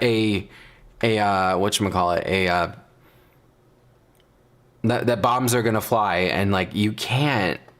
They're not. It's likely gonna disarm all those bombs, you idiot. No offense if somebody believes it that they're doom way. I respect your choice. I don't agree with it personally from what I know of it. And you're free to make your own decision. I always suggest that people go look into the books. Homo Deus by Yuval Noah Harari. I recommend that book a lot. Any of the Carl Sagan books, any of the Michio Kaku books, Stephen Hawking. The list goes on. There's a lot of them that are really good at it in terms of like capturing that future aspect and stuff. Well, I think, yeah. Well, I mean, AI art is very crude in that what you're doing is you're teaching a baby, right? You're teaching a baby who's very good at art to copy someone else's paper. And it does its best attempt to distinguish its own, but it is not, it's that it can get a little too much depending on what you input, what the output will be. A lot of the problem stems from the input, not the output, only because the input of it is, you can have like a similarity scale. And if you put the similarity scale too high, then you have a problem where it will just literally plagiarize. And that's the problem. And you need to like distance it from a similarity scale to the input image. If you do that, it's a lot less art stealing, etc. Exactly. No. Yeah, no. If AI, if anybody, you know what? The reason why we need AI, in my opinion, AGI, is to stop the idiots who are ego warring, right? The world is being disheveled right now because ego people with egos and wanting to show that how powerful they are. It's literally a competition of people being just dumb as hell, and they're the people who ruin the world. The ones that are willing to like try and push onto others what they want, and therefore I think AGI will do a lot better than them, if you want my honest opinion. Huh? Oh no, I am not married. I'm too young for that. Yeah, we need ego death of the politicians. If politicians need to stop being ego. Yeah. Oh, Jerry? Wait. Jerry, what's your mood today? Fuck off. Chad. Chad, I don't think you like that. No, Jerry, stop. Jerry, no. Hi. I don't know, Jerry. I don't know about that one.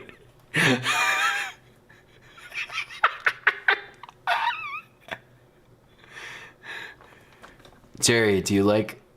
Am I smart or dumb?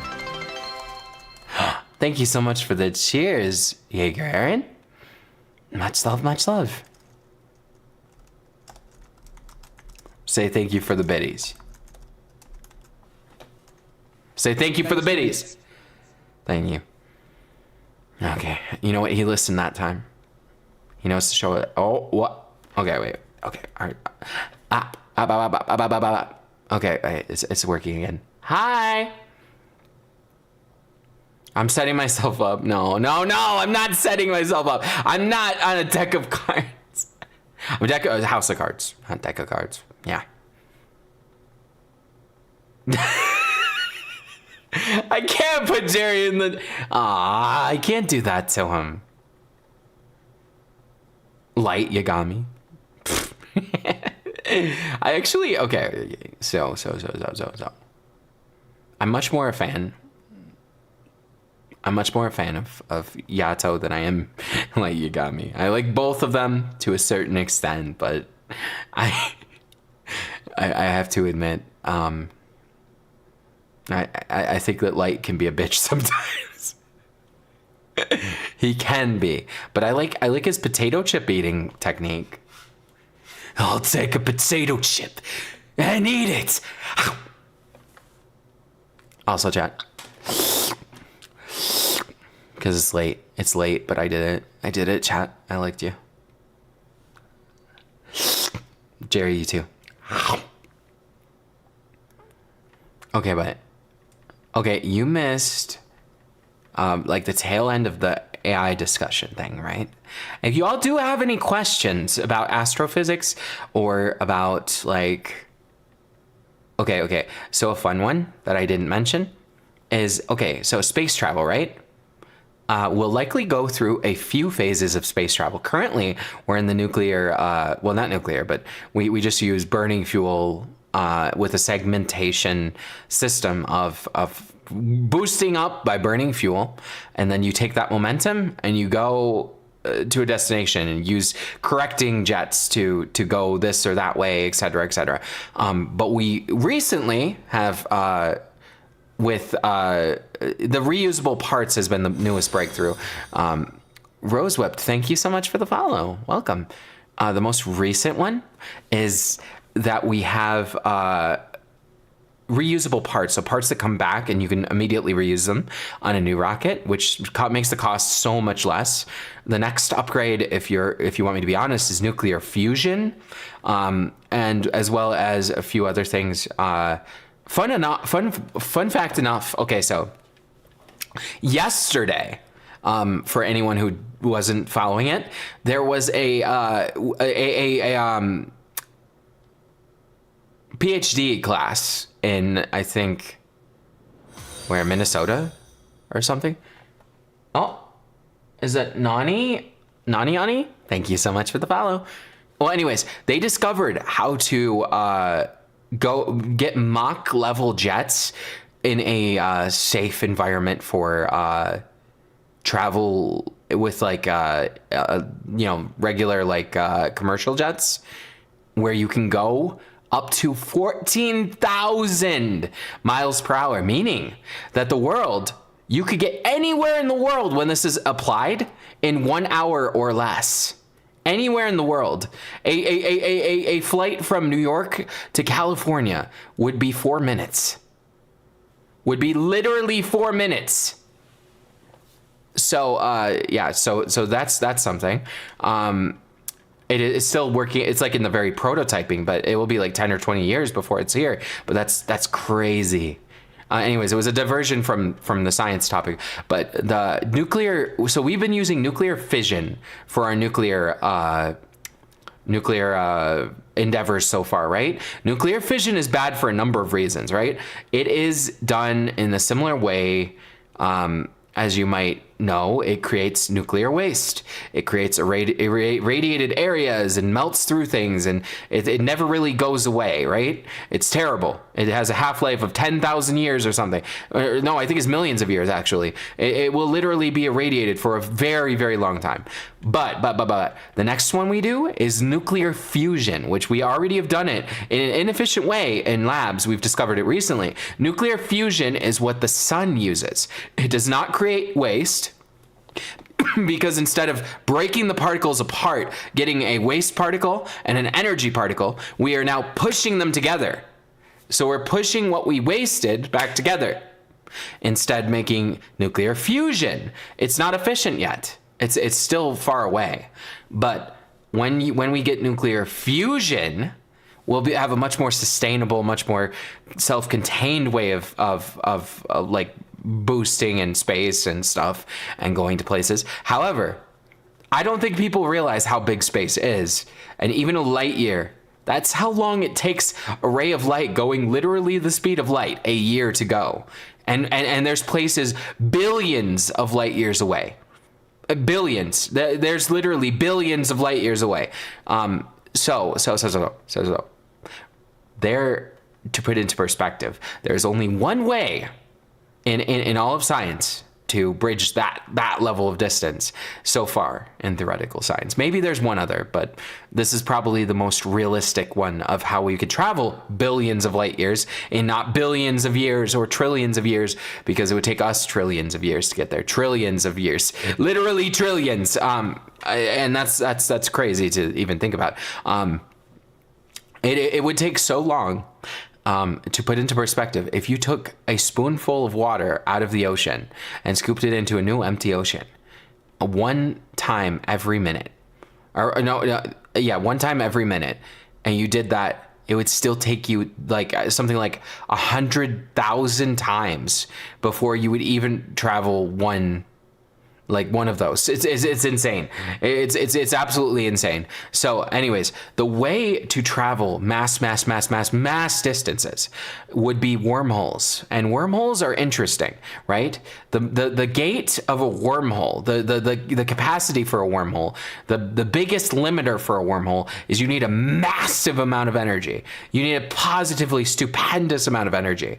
So likely something from harnessing either a Dyson sphere or I forget what they call the one for black holes. There's another one where you shoot light into a black hole and you get energy from it for free, which is essentially the only form of free energy in current understanding of physics, which would be literally a limitless generator. You could get astronomical amounts of energy from that, but it also requires you to build a station around a black hole, which is a undertaking that is not easy. It is not easy at all. That is way out in the future. But so wormholes, right? The problem with them is the energy to keep them open and the energy to use them is ridiculous. Absolutely ridiculous. Bonkers even. So to maintain a wormhole, you would probably need, just throwing it out there, probably like 10 stars worth of energy. Like that's how insane it is. Just for a wormhole that someone could step through. That's how much energy we're talking. But wormholes are still the most likely way that we're ever going to travel, save some sort of like cryostasis or something like if we're artificial beings, if we can integrate and become artificial completely, then time passage will just be ridiculous. But even then, even if we could travel at plus speed of light, etc., faster than light, whatever, it would still take us astronomical amounts of time. Most likely the most we can ever hope to go with that without being able to form a more, there's still possibilities, obviously, for more efficient ways of doing it. But as it stands, things like dark matter engines and things like that would never be enough to get us there. Much love. I'm glad to be back. Yeah. So one of I think antimatter contains something like 80% of the energy in the universe. So if we had a very good way of harnessing antimatter, it might be a way to fuel the wormhole. Wormhole theory is crazy. Oh. Hello, Steph. Oh, not Stella. I'm so sorry. But anyways, so when we can harness wormholes is when the galaxy and the greater universe will be much smaller than it is now to us, in the sense that we'll be able to go anywhere. Predominantly because it essentially how a wormhole works, for anyone who doesn't understand, a wormhole essentially folds space, right? Like a piece of paper. If you fold a piece of paper and you're trying to get to one end of the paper to the next, right? And normally you'd have to go all the way across, draw a line from the paper, but it sort of folds the space and then punches a hole through it. That's how a wormhole works. And it goes right through. It goes right through into where you want to go. It's essentially folding the universe in a way that's not quite as drastic as that, but it gives you an idea of what you're actually doing with it. And to travel with that would be very useful. Probably the closest thing to teleportation we can get. It's actually much easier, for anyone wondering. It is immensely easier to simulate the universe as we know it energy-wise than to, I believe, do that.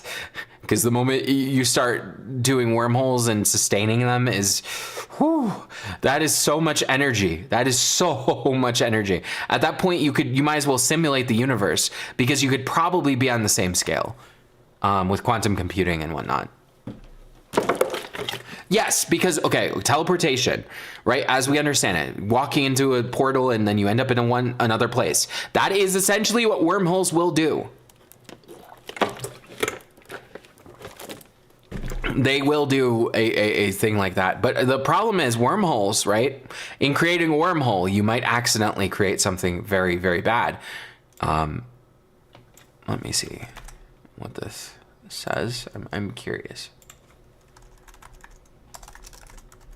But in creating a wormhole, you run the risk.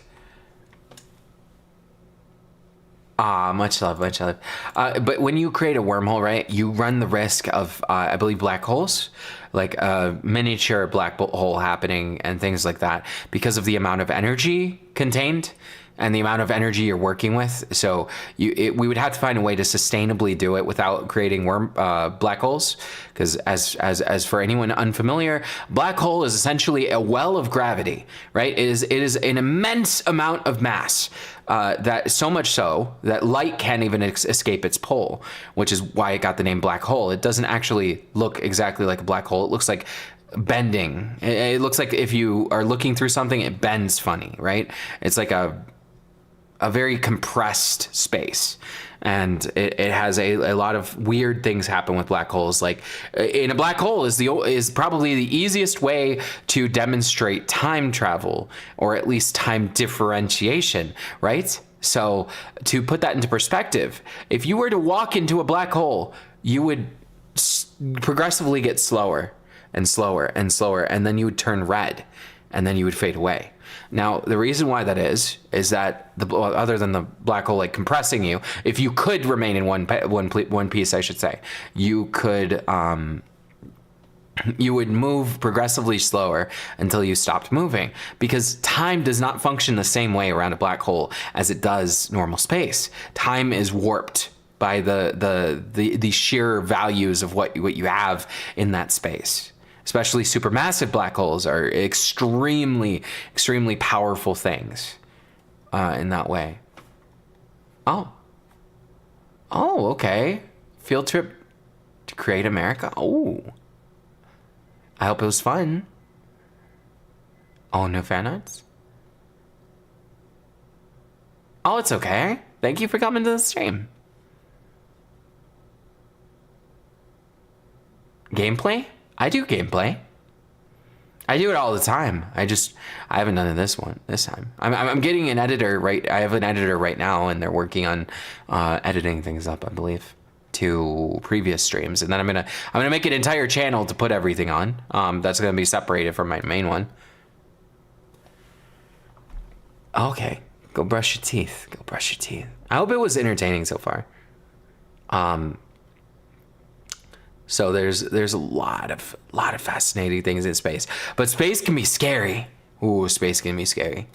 Like, for instance, fun fact, did you know cancer grows 10 times faster, 10 to 30 times faster, I believe it was, in zero gravity. So you have to get cancer screenings all the time if you are in space. Otherwise, it can kill you in a ridiculous fast time and stuff like that. So lots of problems with space. You also, for anyone who doesn't know, astronauts have to be rotated in space a lot because you lose bone density at a rapid rate without the gravity to keep your bones strong. Yes. Also, another thing about space that's a little scary is that it doesn't have a traditional, like, okay, so space is dangerous mostly because of radiation and the cold and also the vacuum. So those are the three aspects that are really, really dangerous. But the lack of gravity has a terrible effect on humans, in which we'd have to redo our genetics from the ground up in order to make ourselves adaptable to that, or we'd have to, even harder, this is where it's very, very, very, very difficult, right?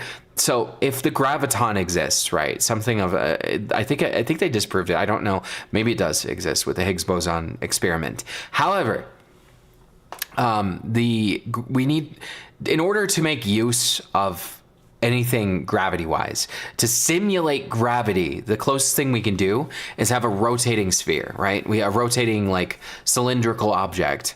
And have it rotate at a certain amount. It simulates gravity. It does not, for purposes of our body, fix the problem of space necessarily, but that spinning motion does have a big effect on gravity, simulated gravity, which is why people in conspiracy theory things also say, hey, look, it's proof of UFOs, because they spin or whatever, and spinning makes sense for that purpose for pseudo-gravity. However, what is the bigger issue is that the bone density loss from us specifically, we cannot survive in space for an indefinite amount of time without some form of gravity, to maintain our organs as they are, our bones as they are, and to maintain other things like keep cancer at bay. It's why if you were wondering why we don't have, like, Duck 6140, thank you so much for the follow. Hope you enjoy your stay. There's a goose right here. Okay, anyways, that's why you don't have permanent residence of the space station, because it would be physically impossible. You would die. Eventually you would, and if you came back after, like, years, you would be crushed by gravity on Earth. It's bad. Estienne? Okay. I could try. Oh. Some astronauts faint. Yeah, that's the problem. Your blood pressure too.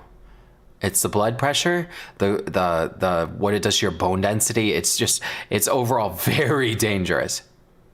Hi, welcome.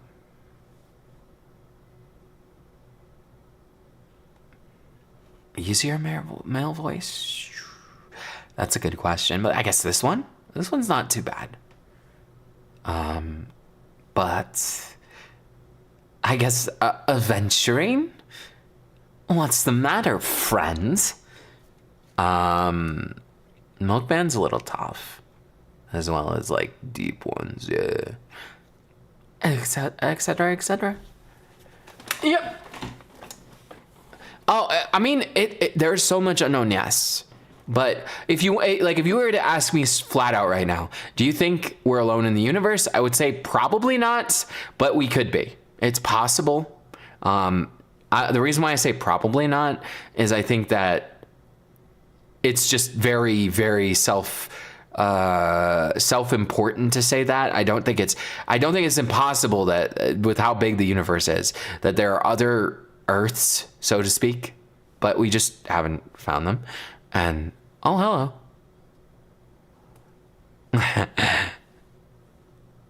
Oh, yeah. I mean, I apologize. Yeah, VTuber physics, go. I just honestly, I like to look into it, and I read a lot of books on the subject. And nutrition. Nutrition's another one that I geek out about a bit. Yeah, there's one similar in a nearby galaxy, yes. It is like 80% similar. I think it's more water than us, etc. Lost episode? I don't think I have yet. Maybe? Favorite character? Ooh, that's tough. Right now, I guess Milkman or Lucifer. Favorite planets? Ooh, that's tough. Like in our solar system, my favorite planet is probably Mercury, because it's angry planet. It's angry planet. You would not last like 2 seconds on Mercury. And that's not the reason why. I guess the reason why is it literally has an atmosphere of acid and death. And that sounds bad, right? But it's because it's okay, look, hear me out. I'm not deranged, I promise. It's just because it makes really pretty colors. My reasoning is that it makes pretty colors. I do not want chaos and death. I do not. No. Absolutely not. Yeah, communication? Well, that's fair. Element of wind, earth, fire, or water. I think my favorite element out of those... water, I guess. Pluto isn't considered a planet. It's considered a microplanet, I believe. Dwarf planet? Or it's a dwarf planet, yeah, I think. Ooh, dwarf planets. Honestly, Plato, because of or Pluto, because of what it's been through. I said Plato. Vox, yeah, I'm gonna do Vox. Yeah. Fire, fair. Whether it's a dwarf planet or a microplanet, I know that Pluto is not considered a official planet, but it doesn't matter. Pluto still kicks ass, you know. I love Pluto. Oh. That's fair. Callista? That's so fair too. Neptune? Oh, Neptune's so pretty. Gas giants, though, are scary. Gas giants are just... Ooh. That's so fair. Yeah. I mean, if I had to pick planets outside of like our galaxy, ooh, and especially our solar system, I really like that at the center of the galaxy, the supermassive events you can see sometimes. I don't know that they have a name. I'm sure the planets and the stars that get sucked in have a name, but sometimes you'll see, like on astrophysics things, you'll see, well, no, not, that's more astrology than astrophysics, but you'll see cosmic events happening in real time of like black holes consuming stars and stuff. It looks so pretty. Digital Blaze, thank you so much for the follow. Favorite constellation? I think Orion, just because I like Orion's belt in the sky. It looks so funny. Hi. How you doing? But yeah, in terms of, I'm trying to think of other things. Right. Okay, so. Oh, red stars are, well, they're cold comparatively, right? They're cold comparatively, but they're all super, super, super hot. Much love. Thank you for coming. Wasp 12B. Look up the planet Wasp 12B or Reigns of Terror. Wasp 12B?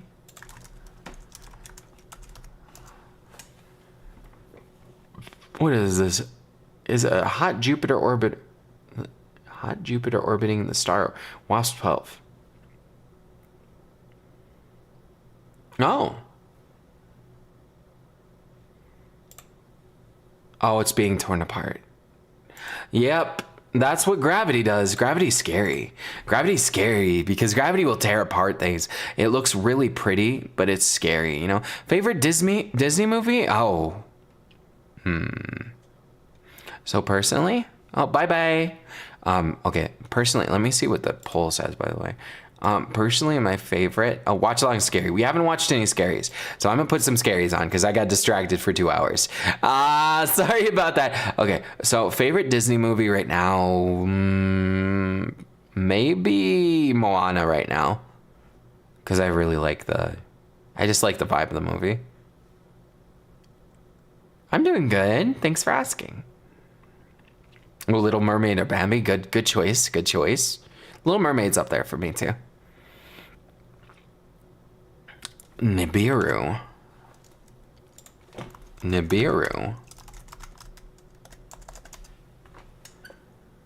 The non-existent planet. Okay. Okay. So a planet that the Aztecs thought would collide with us? Hi. Okay. Wait, let's get some.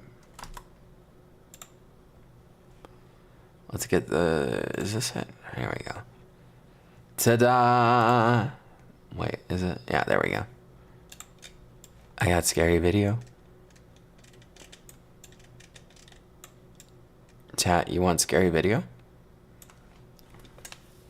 I apologize for if I took too long with that. I told you I can go on for hours. I could go on for hours yet. I could do this for all day long. I could literally spend all day long talking about astrophysics, science, potential future stuff, theoretical applications and stuff. It's just fun. It's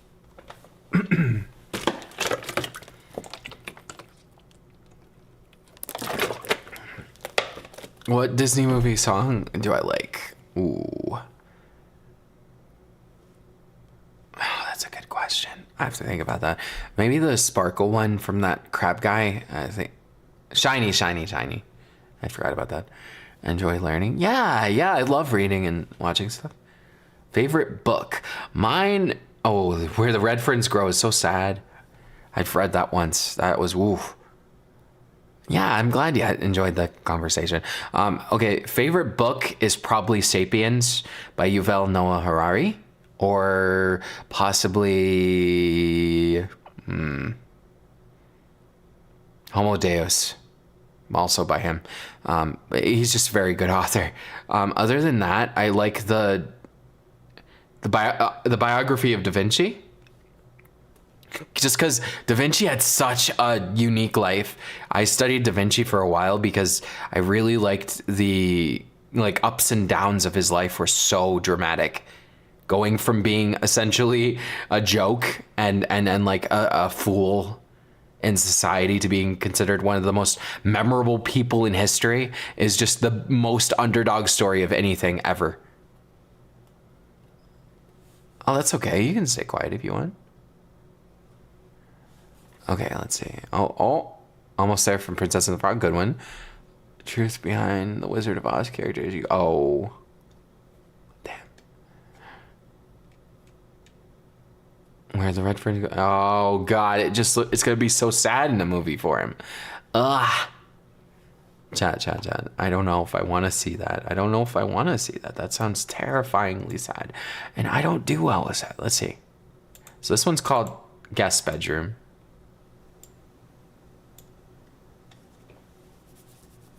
Chad, I don't know if we're ready for this. Okay.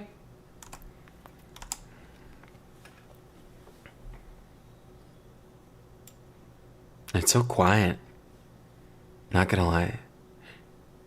I don't know what's happening.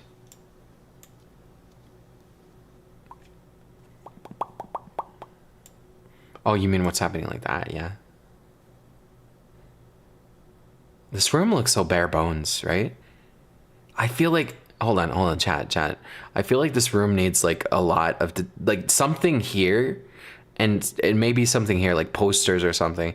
And like something more to the room. This is so bland. Favorite YouTuber would depend, but either Jay from the Cub Scouts or depending on the situation, Mr. Beast. How long you plan on going live for? Oh, my favorite subject in school was physics and history. Favorite TV show, why are we just zooming? Favorite TV show, I guess. That's tough. I don't really have one right now. It is just a guest bedroom. I love Markiplier too. And Special Ed is great. Yes. Dragon Ball Deliverance. Okay. Hey doll, what's up?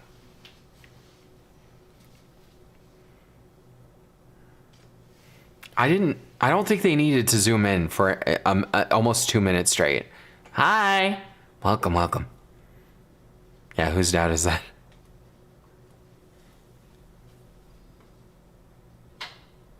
The boys? Fair. Bye. Thanks for coming, Dark Wolfie. Daz? Oh, I love Daz.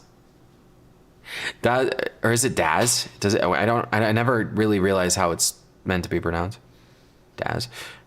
Probably Daz. Oh, yes, I want to see Iron Lung. I'm excited to see what Markiplier comes up with. It's called Guest Bedroom. I have no idea what it is.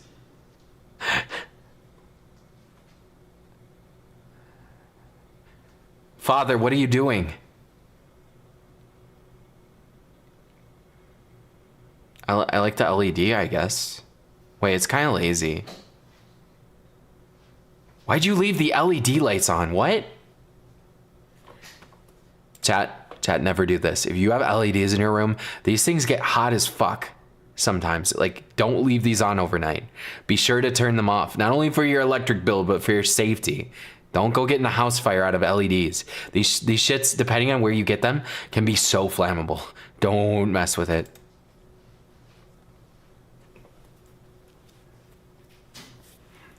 Not the video being so like uneventful that it giving advice about LEDs. Brother, what is he doing? Yeah, no, you don't want to risk that. His house is so empty. Or apartment or whatever this is. It's so empty. I'm so confused. Then you turn it back on? What is going on?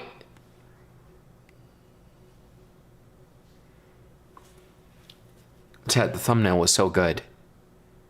Please. Oh, wait, you know this one? Oh, thank you so much. Jam? Yeah, Jam. Thank you so much for the follow. Hope you enjoy your stay. How was your day? Okay. Wait, they just single men live in just big empty places? Is that how it works, chat?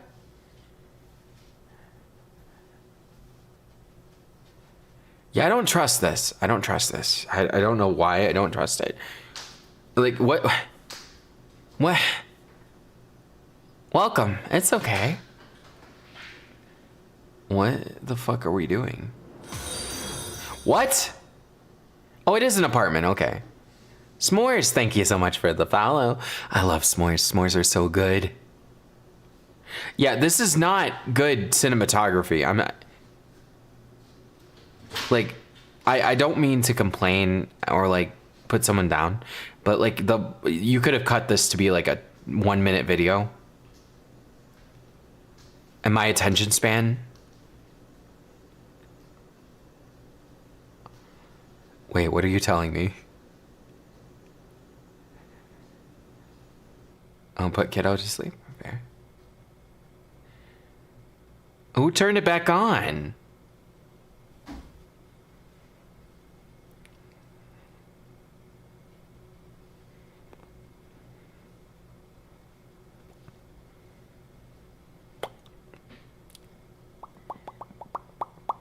Yeah, this is just tour of Dark House.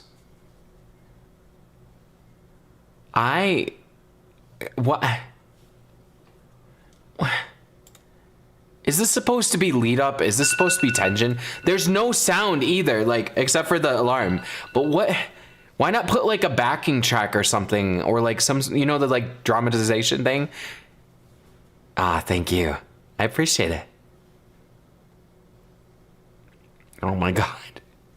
This man, please, please. Are we gonna watch? Is that what the horror is? We watch single man walk around his house lonely. Why is it called a short horror film? Is it just gonna be a jump scare at the end? I swear to God. Hi, welcome, welcome.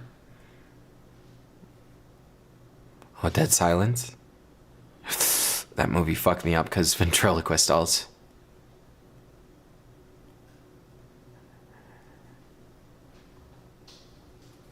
I don't know what. Really, that's it? Like, it's scary, but. Hello? You walk up to that? What in the I'm a single man and I have no binga bonga fear is this? Like, what?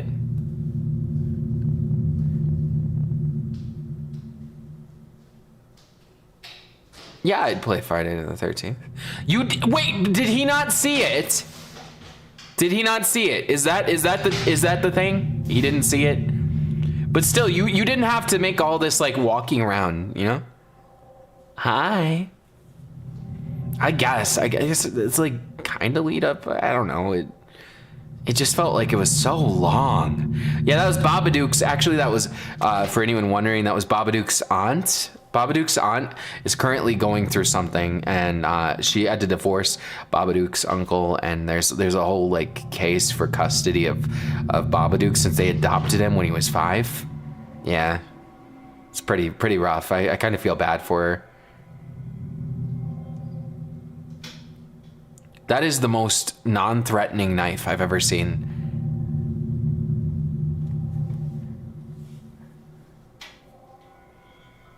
Yeah, no, that I don't know. His reaction was, "Wait, what the fuck?" The acting. I just realized the acting. He's just literally is. Is this what it takes to make a YouTube horror film? You walk around with a knife after seeing a bitch disappear. Oh no. Ah, much love. I do yap so much. I like you. Oh my God, it's the Halloween USA bitch. Really? Really?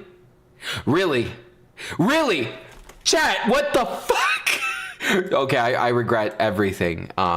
Chat, I'm sorry to subject you to that.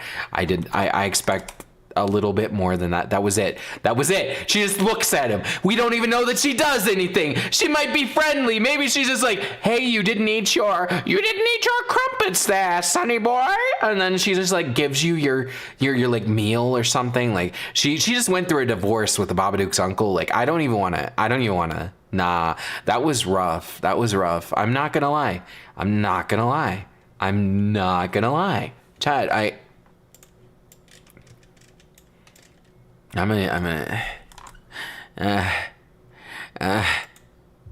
what is this? Maybe this is better? Take a look. Has 23K likes. It better be. You know what would have been better, right? Actually, to correct that one, right? Why not just have her appear in a more intimate way, like closer to him. She was a good like 10 steps away, and this bitch just put down the knife. If he could just leap and get the knife. Like, I don't know what are we trying to say? What was the statement of that scene? It was so uninspired. I don't mean to like insult people, right?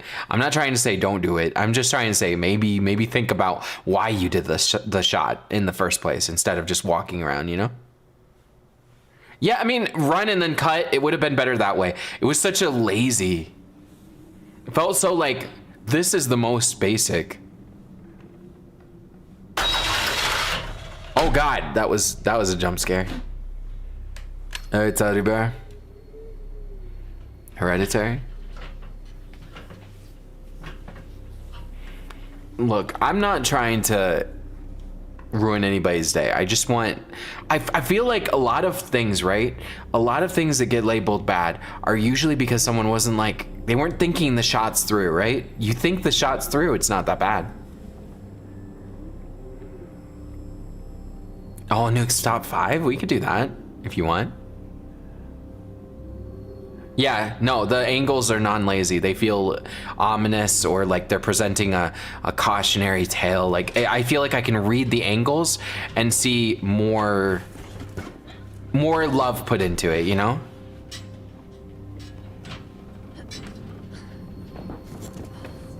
Oh, I don't like that the box is blocking her vision. I hate that, actually. Ooh, that was a nice ambient. Ooh, that was scary. You weren't there before. Katie, we're not doing this. Katie, don't take a look. Don't take a look, Katie. That wasn't there before. Katie, red flags. Earth to fucking Katie. That's not what we do to boxes that mysteriously appear. We leave and sell the house. Let some goddamn priest do some shit there. Like, come on. Katie.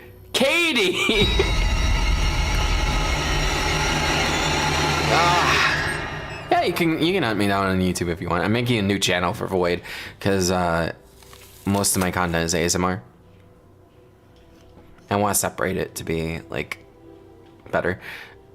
She's hoping for a magical treasure to appear. How many times, chat? How many fucking times has it gone well for the person that grabs the mysterious thing, right? The mysterious thing that is like appearing, right? How often has it gone well? How often, chat? How often has it gone well? How many horror movies do they open the mysterious box that appears and look, it's gold. It's just actually just gold there. Actually, better yet, it's her husband. It's her husband. He jumps out of the box. He says, I've been waiting for you. I died 6 years ago, but I'm alive again. And that ends well, right? That ends well, right? It ends great. It ends wonderfully, right, chat? Right, chat? Right? Oh, and we're going straight to social media.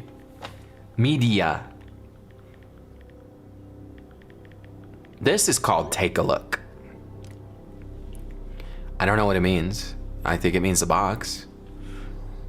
Take a Look by Super Freak Media. Yeah, horror films. Of course, not ominous at all. You know, baby doll. That with like the,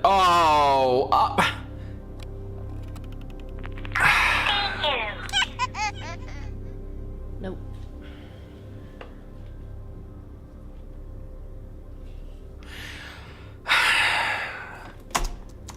Can we just have an appreciation for horror themed, like, you know, protagonists in these where they get an obvious warning that all says some creepy shit. It looks like creepy shit and they don't immediately put it in the box and like burn it outside or some shit or leave.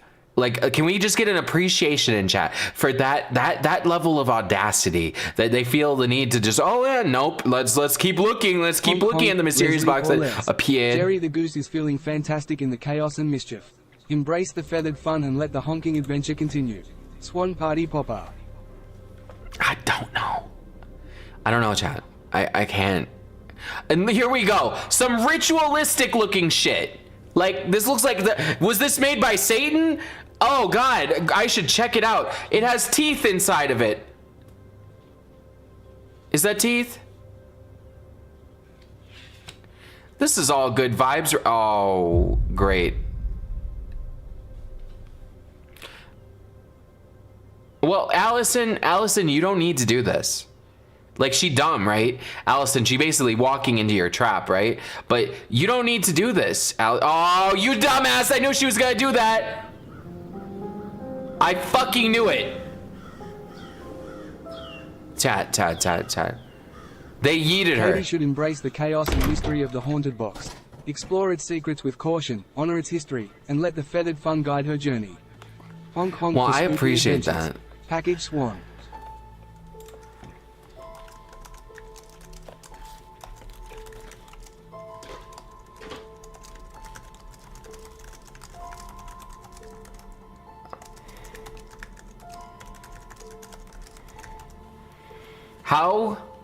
How is Katie's situation, Jerry?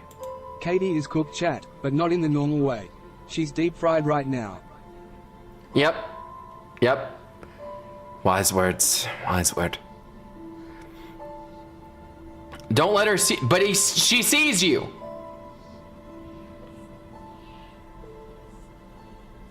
Watch her be in there. She's in there. She's in there. They're leading up to this. She's in there. Don't open it, you stupid ass. Oh, the duck? Okay. We can turn off Jerry for a bit. I thought Jerry was comforting.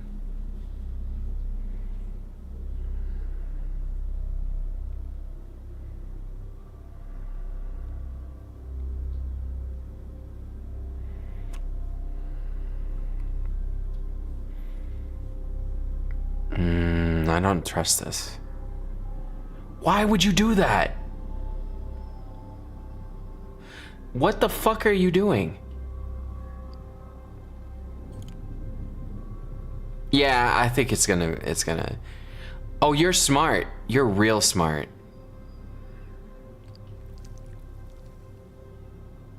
What?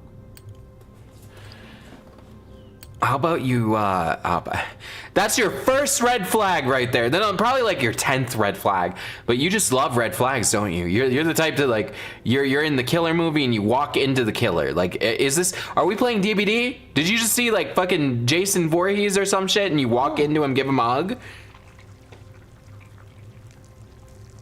Congratulations. Yeah, Katie's a little stupid. Katie, no!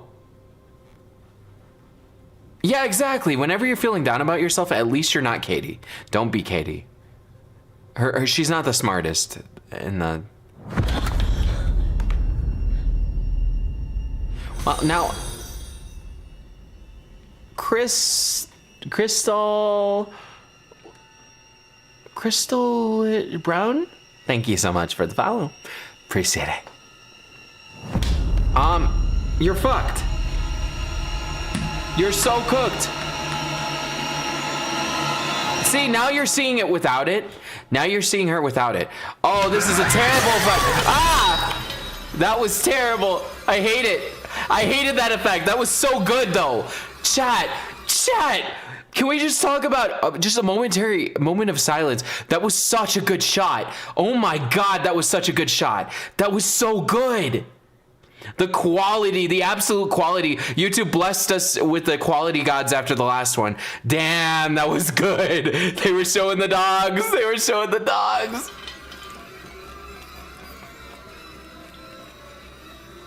Oh, Crystal. Thanks so much for joining. I hope you enjoy your stay. We're watching scary videos. Oh. Is that 13 Tishy? Thank you so much. I hope you enjoy your stay as well. Oh, you were a little late on this. You were a little late. She's already in your house, bitch. Like, what? Thank you, Yuki. Yeah, this is natural selection. I think it's too late. How about you don't? Yeah, that part was beautifully done. Yeah, she's cooked. I'm telling you, chat. She is cooked on some level. Hello?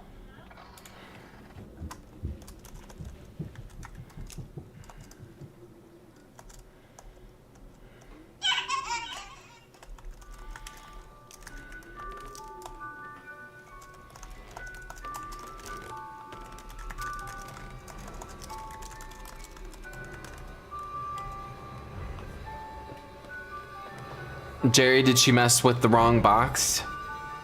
She fucked with the wrong grippers. What? Jerry, you're missing the point. Now why is it on string?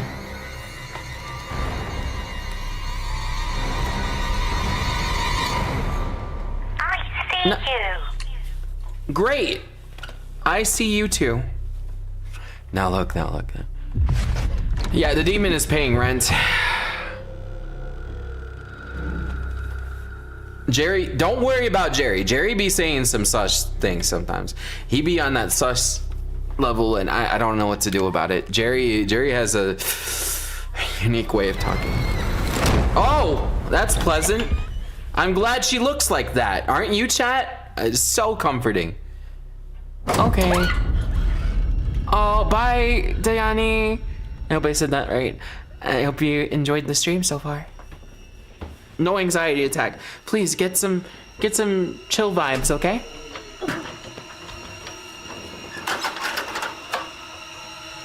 What, you're going back up there? What do you think you're gonna do? It does give PT vibes, yeah.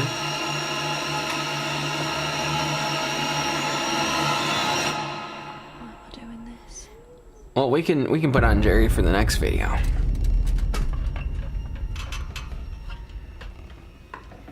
Or here, I'll make a compromise, right? I'll make little baby Jerry.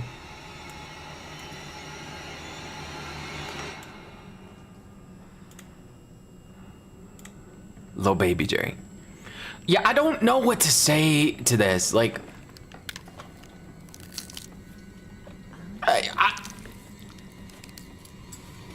why would you say that? Oh my God. And you don't leave immediately? I mean, she's probably cooked already. I think Allison can teleport. Are you okay? I don't think she did anything to you. You just felt like an idiot, but maybe don't be there? Like, I don't know.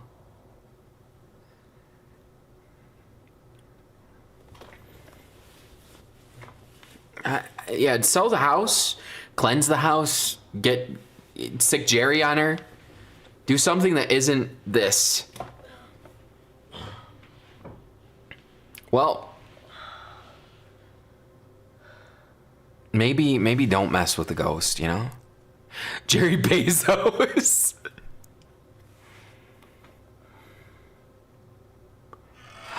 Wait, you got a point. Maybe she can't see her with the, oh no, she can see her without the glasses. Oh, God damn it. Oh, I hate how she's moving. Why did the glasses? Take off the glasses, she might still be there. Oh, she's just invisible, isn't she?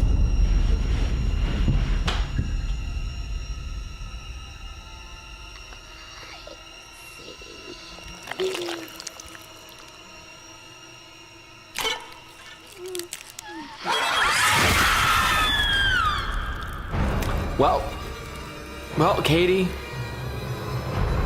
Welp, Katie.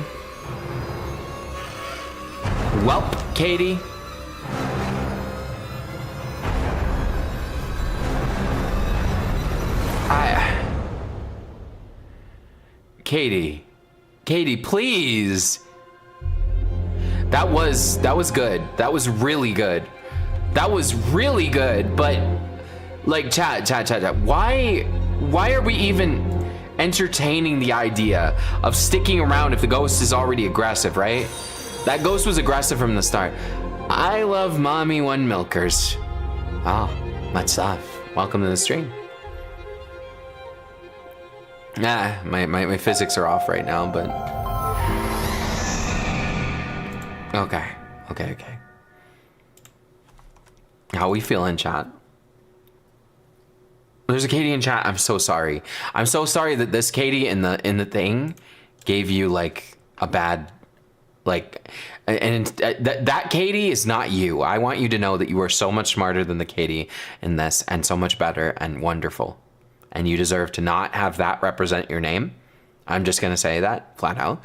That character, not the person playing her, that character is cooked, extra crispy. What am I? Jerry Bezos and what? No, I'm not Yagami Jung-un. No. What? What is even being said? That's crazy, Jen. Oh, found unrecommended. Welcome. Okay. Do we need a moment before we continue, Jen?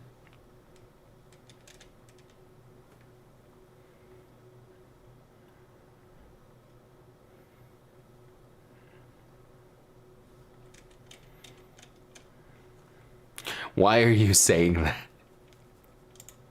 I'm nowhere near. Okay, look. Do I look like I'm one? Okay, so wait. I'm not I don't know what to say to this, right? Do I need to reaffirm that I'm not a politician or in this case, a dictator? And do I seem like a dictator?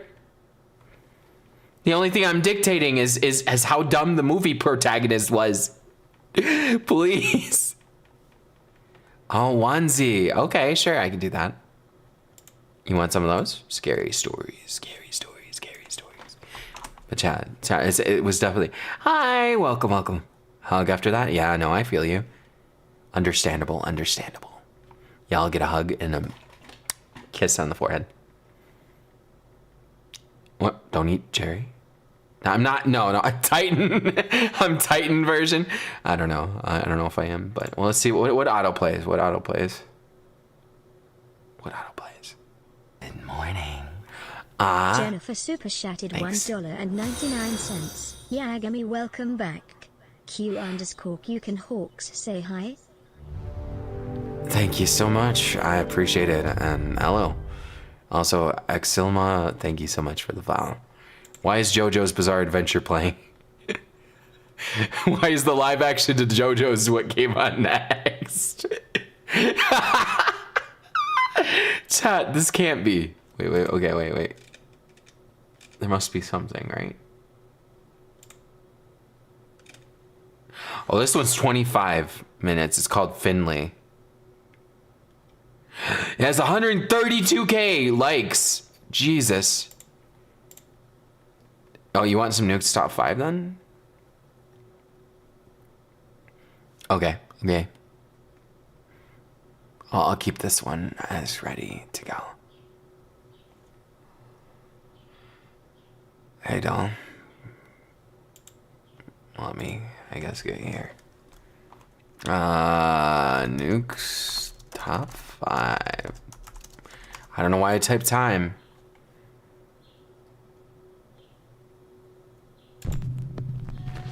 All right, Chad. The newest addition to my collection. Just bought her from the antique store. Doll collector Linda Deere There we from go. Murfreesboro, Tennessee was browsing Facebook Marketplace one day when she saw Welcome an back. ad placed by a woman who was giving away Are you really in my 4 attic? antique dolls for free. Linda drove to the woman's house. If and you're in my picked up the attic, dolls. I appreciate She got it. back I'm home, like, she what? posed the What dolls you doing on up her there? bed and began Isn't it taking boring? Pictures. But then Well, I guess it's not that something boring, but very it's like odd hot. happened. The dolls seemed to move. I do like nude. right before her eyes. Linda Let's see. grabbed her phone and If I started watch these for filming. too long, Chad, I'm gonna get too scared though. I don't know why these unsettle me. What the hell? What we doing, doll? Why you got all the dolls there though, right? Alter asking this one? Okay. You're the monster for, well, you know what, fair. Soon I guess you after live in this, the Linda attic. and her partner began to experience strange and unexplained Damn, you're activity. Allison. Personal items around their house would go missing, and objects Why'd she seemed to steal her move on their eyes? own, I mean, her eyes like were- knocked off shelves. I guess she didn't want her Then eyes. Linda gets a bad haircut from a local hairdresser, so she decides to make a video showing off her terrible new hairdo. But what happens What next did you do to your hair? is truly bizarre. Hi. A lot of people want to see what They my taste hair good? looks Okay, like. fair. So I want to see the size. Understandable. Like my bangs, I've had to like fix my bangs myself But this is what it looks like if I don't straighten pieces of it, and like, Oh, it's just a whole mess. creepypasta. Yeah. Dang it. What the? That's What? weird. What just happened? God, I don't know was what just that? happened. Did you see that? Like, it read, oh no, absolutely not. No. At Okay, first, Linda damn. believes that all the frightening activity in her house. Damn, is the likely ghost caused wanted by to- the the ghost playful said my ghost of turn. a little girl who might be attached Ghost to said her my new turn. dolls. She even finds the whole idea kind of funny and jokes about it online. One day, Linda Oh, sets up damn. a silly Oh, damn. video for her social media where she puts a Chucky doll inside a cupboard, waiting for it to What? fall out. But this is when things start to take a terrifying turn. A terrifying turn. Huh? What? What we doing? Okay. What the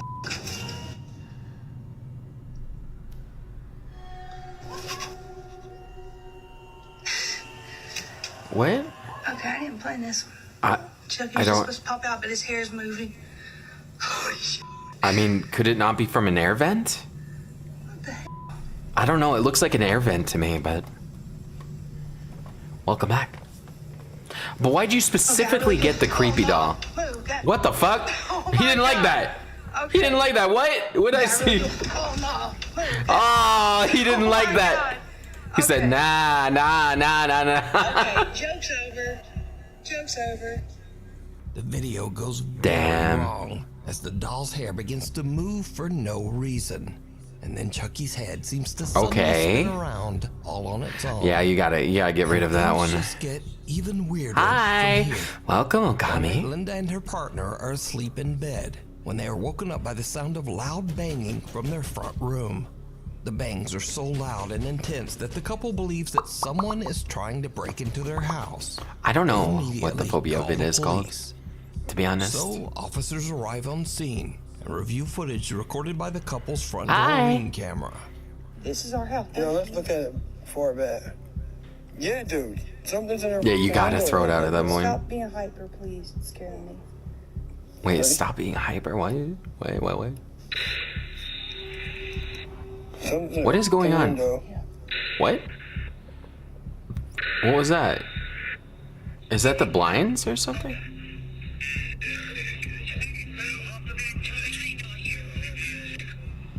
I don't know if it's As the staged or motion not, trigger but video starts, it looks like what is someone going or on? Something has pulled the couple's front curtain open.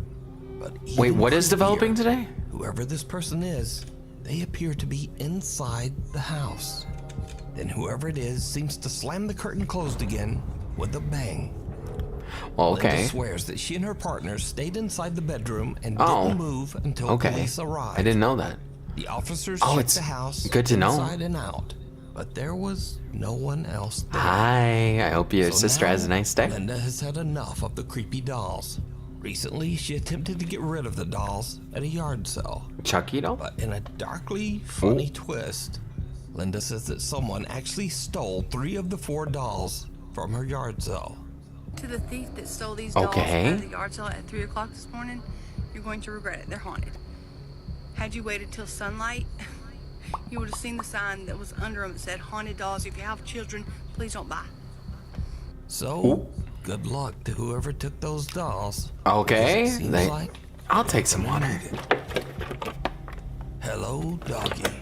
Reddit user Love is Evil. Hello, from daily Forrest, reminder, how you Tennessee, is doing? Driving to work at around 6 in the morning. Oh, we're He receives driving, a we're text driving, we're message from driving. His frantic wife, who asks him to check their surveillance camera. I don't know how they footage stole on his them. Phone. When he watches the video back, it chills Haunted him dolls, to I his guess. core. I'm doing good, honestly. I'm vibing.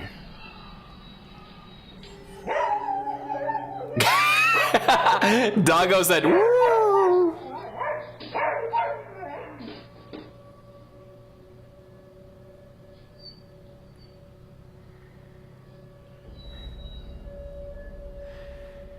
Oh, Doggo, poor Unexplained Doggo. spooky little No, voice this is can be just heard whispering, Nuke's top 5.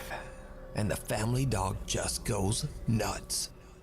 Well, now why are we fucking with the dog? Like why we messing with him?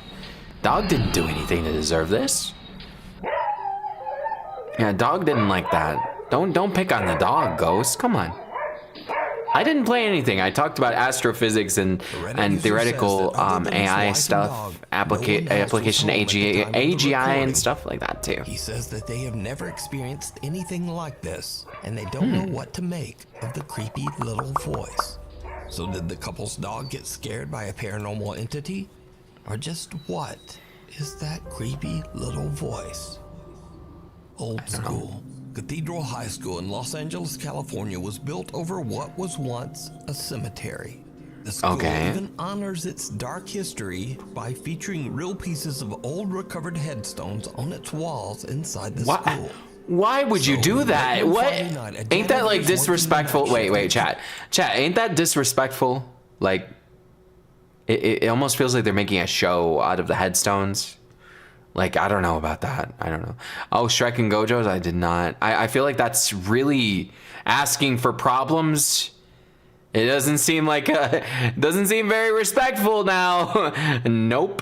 It doesn't seem like a good idea either. So I'm gonna have to say, no, absolutely not. Cathedral High School, when something happens that makes his blood run cold. What happened? I usually don't record while I'm on the job, but this is freaking me out. I feel like it's just a bad idea. I'm here at work. I'm here in the janitor's closet. Yeah, let me just show you guys. Oh, they're all doing really well. Honestly. What? Why would you put headstones above the... Just to, I don't know, let you guys know this school was built on... Oh, he's scared. He's scared. I don't blame him. I would not want to be there. But I would not want to be there. Previous janitors that have worked here have tried to tell everyone that... I don't like it. You know, every night something happens, some spooky, I don't know, paranormal or whatever you want to call it, but... I don't like it for him. Yeah, I didn't really believe him until tonight. Ooh. I was in here cleaning up after some students had thrown a party, but what's been freaking me out is this one right here. No matter where I'm at in the classroom or what I decide to do, it just follows me. And no way. Do your thing, you stupid balloon. Got oh, you he's taunting him too. So let's just see that right there. Okay. Ooh. Okay. Jerry back in the corner.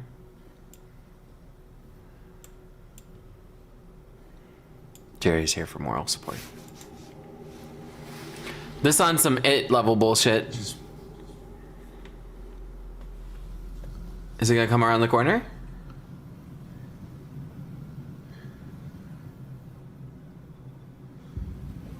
No way!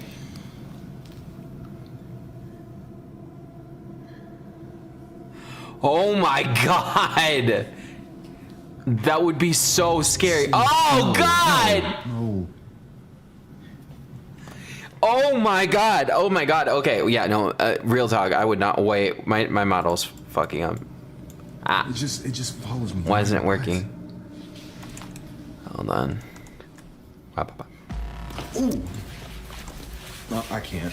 Got disconnected. The janitor is completely alone. What the fuck? One of the classrooms that one's crazy good. Oh my god.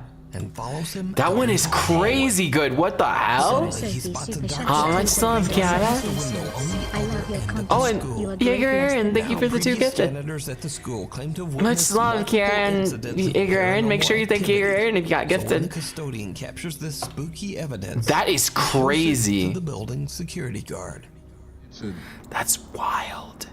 You see how it's falling out the classroom too? Look at that is insane. Look at the class with the light. What the Yep. I'm not crazy. You saw that, right? That's on some other level. Ooh. Thank you so much. Hey, Garen, I hope you enjoyed the stream. Security here, man. How long you been working security? I've been here a few months, but I ain't never seen nothing like that. That's As you crazy. can see, even the security guard I mean, is a they bit don't seem like they're, So did the janitor have an encounter? I'm gonna be honest, with it looks like they're spirits more who like, buried on the ground below the school? they're kind of chilling. They're playing Let me around. know what you think. It looks like they're honestly just doing what he asked them to do, So if you which see a is scary video that you think would be great not on the top bad. 5, email us at nukestop5@gmail.com. I'm not gonna lie. See, that's my thing, right? Whatever that is, that's happening there. It doesn't seem like it's malicious. It seems like it's having fun. It's just playing around with them. So hopefully it stays that way. Watcher at the window. Night night. A man is up late one night when he hears strange sounds coming from his home office. Let's see. He grabs his phone. Hello. And what he records is truly shocking. Fear not, for Jerry the Goose spreads his wings of chaos to protect chat from all the spooky things in the videos. Embrace the honking shield of mischief and face the fear with feathered Did courage. you see the video? Swan Shield. Did you see it? That was scary as heck.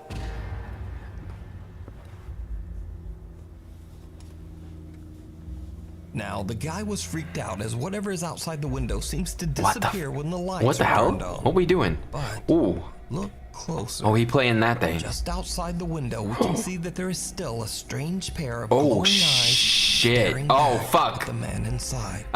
Nope. Now, online viewers said that this video could No, don't easily leave be me. explained I'm as a not person gonna Yes, or an animal standing just outside the window. I have had So, I have to had prove them wrong, paranormal the man experiences. films I'll the explain office after. window again. She doesn't look like she pays bills. She has to leave. There was one of a balloon that was following a guy through the. I've seen that video. Yeah, it was so cool. That one was so cool. What the hell? What is that? Turns out the office is actually 2 stories up, with no way for anything to climb up or sit outside the window. What? So who Kenji or fan, what welcome, welcome. is this? Yeah, that was my roommate. She dropped by. The crossing. Welcome, welcome. Somewhere in the Okay, Middle East, a guy is riding his motorcycle down a lonely mountain road in the middle Damn. of nowhere. He encounters. Wait, what do you mean? What the fuck? something He just Are you can't wait, explain. wait? Oh, you mean the thing on there? I don't know what that was. Wait, you mean my roommate? Yeah, I don't know. Haunted by the ghost, so it's just having Some fun, small do harmless stuff like thing mess with on. seems to walk across Okay, the road that's right fair. in front of him. Now, that's not so weird.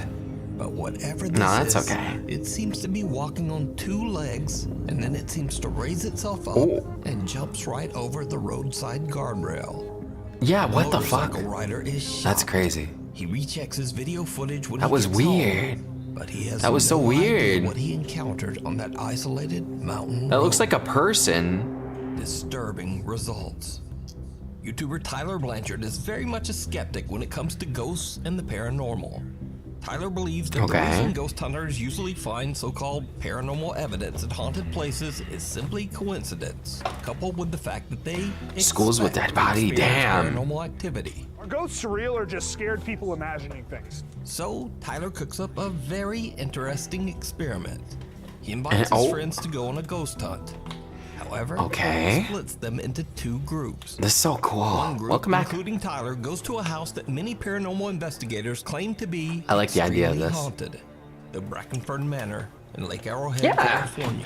An SCP. The second group, I hope it is. they are just sent to a randomly chosen Airbnb. This house has never had a reported death in it. No guests have ever recorded School. any paranormal activity. Haunted stall? Ooh. Now, this house That's is crazy. not haunted in any way.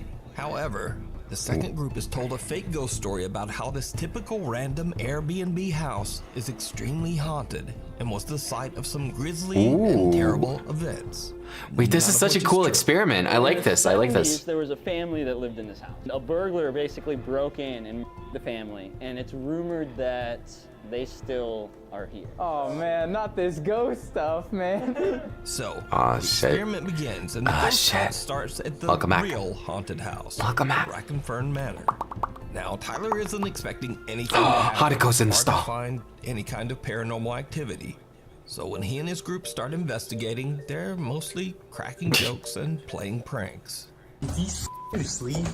Tyler, I know you guys are hiding somewhere. He's talking to himself to try to keep himself from getting really scared. Funny prank. Let's end it now, am I right? Please. Oh. No, I'm not doing ASMR right now. I heard a noise over here. And Nagiata. Okay, now we're watching scary videos. This is... Boy. If it sounds like ASMR. Oh, God. At least, it's probably my mic quality. For a good bit I was scared. But things are about to get a bit more serious and a bit spookier. The guys head to the house of Wait, who was doing what? Flashlight and an ultrasound motion sensor. Is my mic box that acting up? plays a tune whenever it detects movement. Now it's calibrated. Everything that happens from this point is something going in front of it. Much love to Brazil.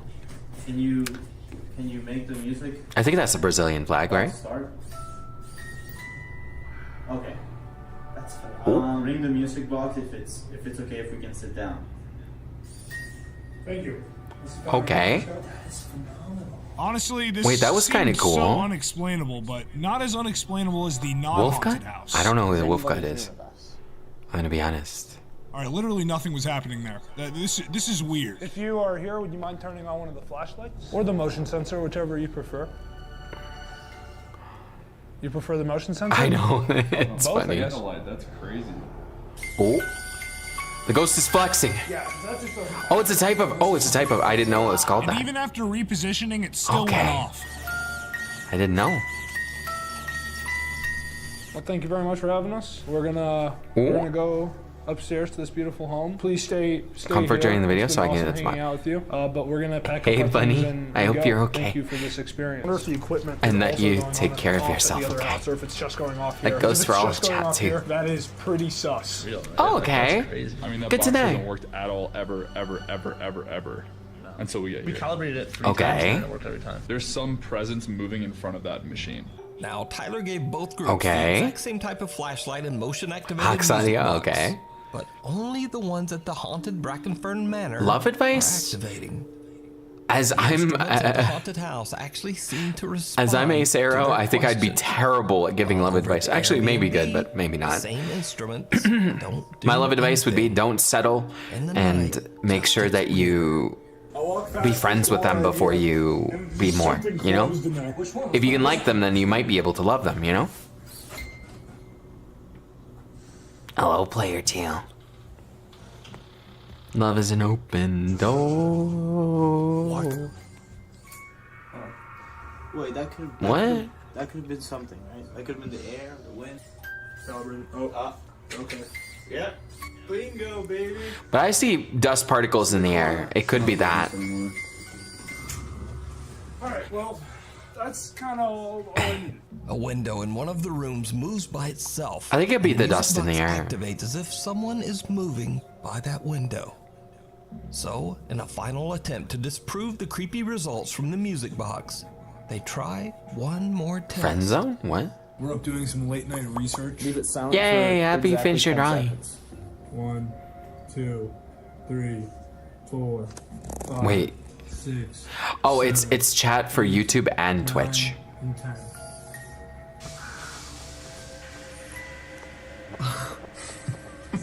Ooh. Alright, done with the morse. Is it a sassy ghost? Why you got tears in your eyes? This is a big boy. It's a beautiful moment, bro. I believe in ghosts. Oh. That is beautiful. They test the music box, they So recalibrate confused. it over and over, and they even change its location. But it's still Oh, basically it's activates just two chats. again and again, YouTube chat and almost as Twitch if chat something in the usually are house rizzing is each eager other. to communicate with them. What They're makes usually it even saying creepier cheesy is pickup that lines the and group stuff. in the fake haunted Airbnb gets no response all night. Yeah, I'm They don't terrified of really it too. Experience anything unexplainable. So Oh, a did Tyler's delay. attempt to prove that ghosts don't exist Maybe. actually prove that they do? Well, you decide. You can watch this full scary experiment over on the YouTube channel Tyler Blanchard. Oh, creepypasta. Fairy Oh. or Flying Nightmare. It's early in the morning, right before sunrise, when Lisa That's so Nathan cool. from Essex, England, opens the back door to let out the family dog. But something happens that sends Lisa I'm glad. running right back inside. Also, hi, Eberg. How you doing?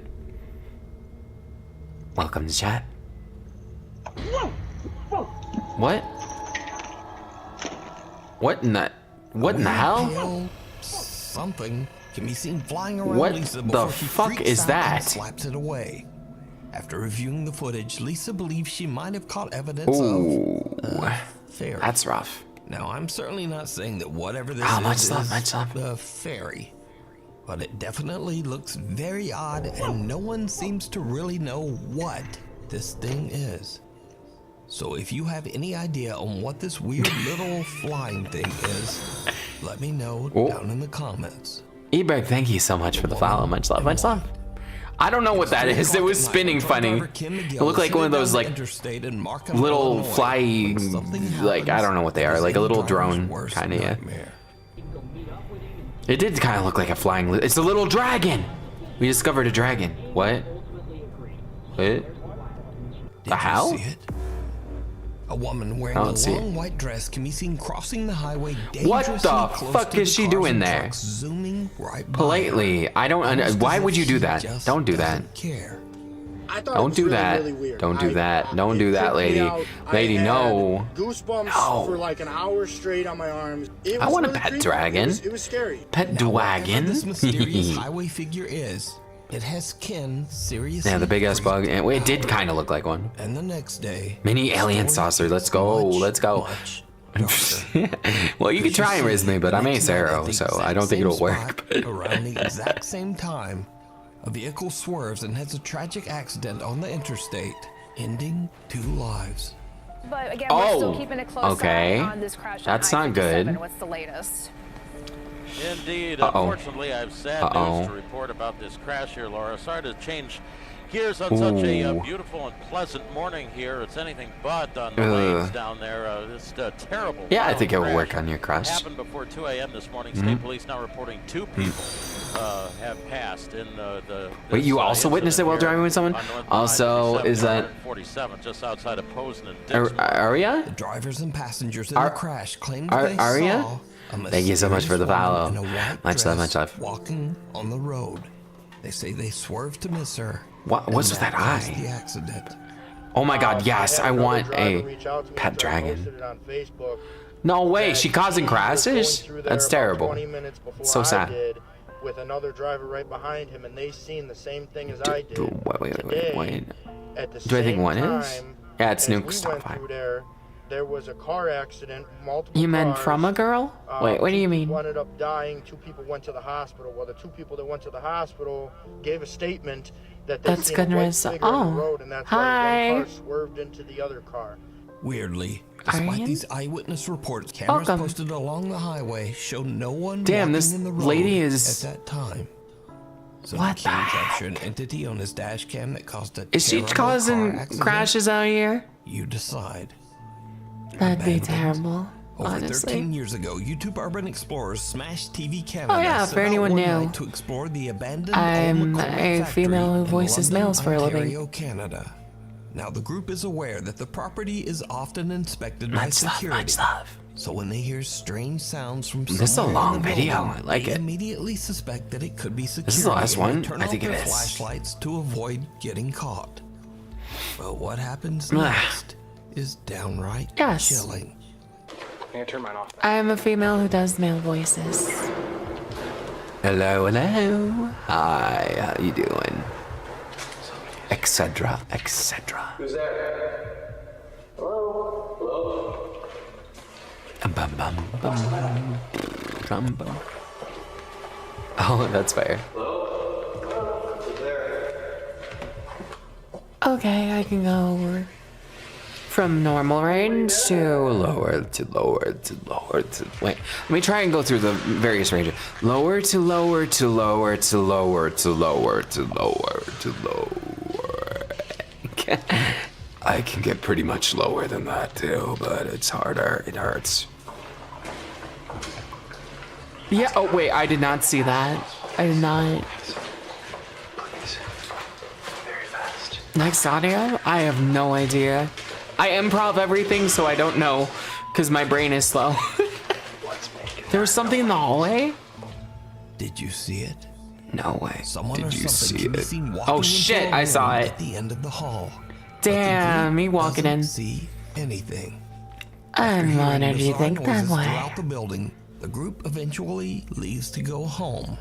They post their video to YouTube, and many of their viewers immediately point I just out wing my the eerie audios. figure hiding in the darkness. Much love, much But Jason love. and Chris said that they have no idea I'm glad to be your who or favorite. what this could be, and they say that the room to Ghost the left that Files, the I person have could be seen in the walking past. I haven't into recently. was just a dead Wobble end. wobble. So, who? Well, maybe or they had to what use the bathroom. is The ghost. All right. 10. Do we watch the one that I had? Oh, it's okay. Night night, baby bird. Take care. Okay. Listen. Are you a magician? Because whenever Jerry the Goose looks at you, everyone else disappears. Embrace the feathered charm and let the haunting magic of love prevail. Sparkles, sparkling heart swan. That's cute. Okay. Wait, do we get the award-winning one? Finley? Do I watch Finley as the last bit, or do we do something else? I don't mind, like, can do a bunch of different things. Ghosts have periods. Oh god, that would suck. Oh my god, imagine getting your period after you die. Nah, fam, that's terrible. Don't even speak that into existence. No, please. That's terrible. No, I don't want to think about it. Yeah, that's not what I want to hear. That is not what I want to hear. Okay. That's fine. Thanks for hanging out for a while. Appreciate it. No. Do we watch one more scary? Or you want me to jump into a game for a bit? Let's see where we're at, chat. This is where it was left off. Or we could talk more about... we can just regular hang out and stuff too. I just figured the video... Yeah, no, that would suck. Also, bye-bye. Okay. I guess we'll watch this for now. And if it's too much, we can pause it. I'm glad you like it. Oh. A creepypasta? Ghost periods would not... No, please. No. Southern Isle? I could do something like that.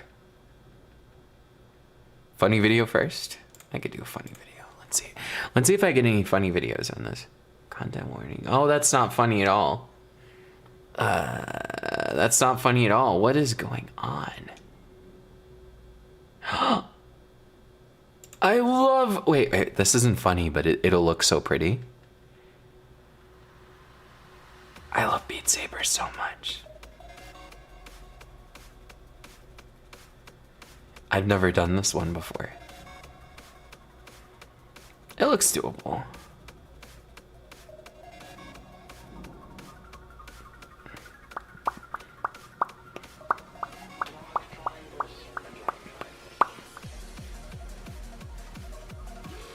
Oh, if you want to see one that's really cool, wait.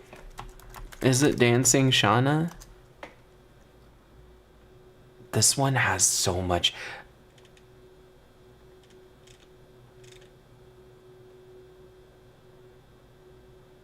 And now, it's time for that moment you've been waiting for. This one's so cool. Because she does it on a staff.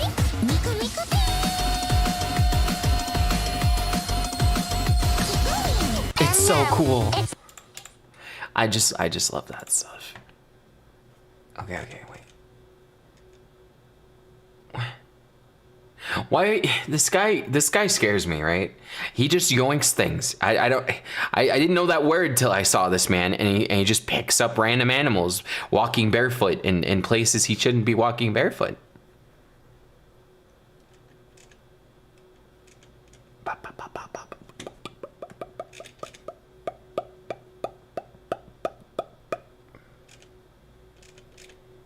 My recommended is so messed up.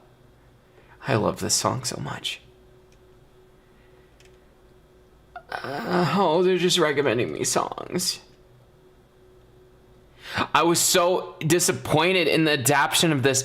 This one sucks. I'm not even gonna lie. Yeah, the Yoink Man is Florida Man. He is the literal Florida Man when they're talking about it. This anime ruined what was a pretty funny isekai. Not even gonna lie. Oh, Backrooms content. I love Backrooms. They recreated the world in Attack on Titan. That's so cool. Oh, sleep well. Damn it. Drama. No. I'm not gonna lie. My For You page is terrible. Noodling? I have not.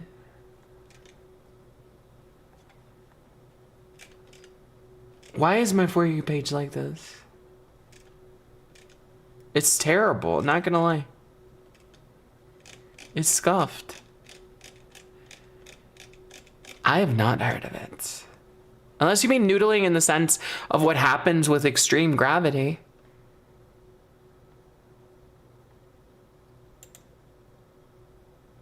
Bakugo rap? I didn't see it.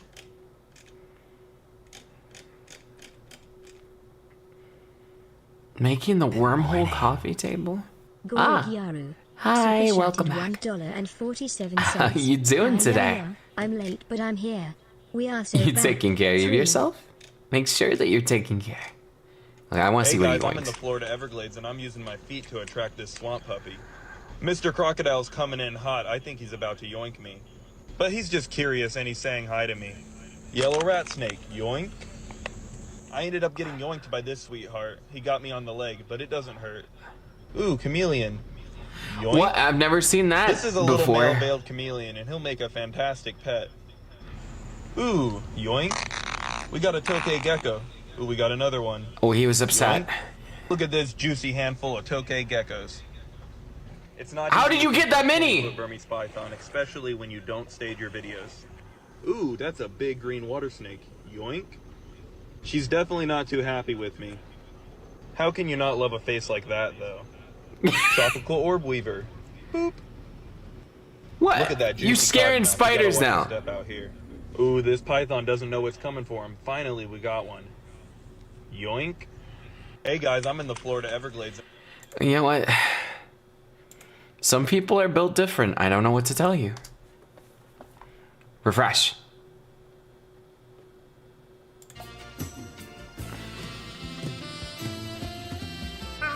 Get.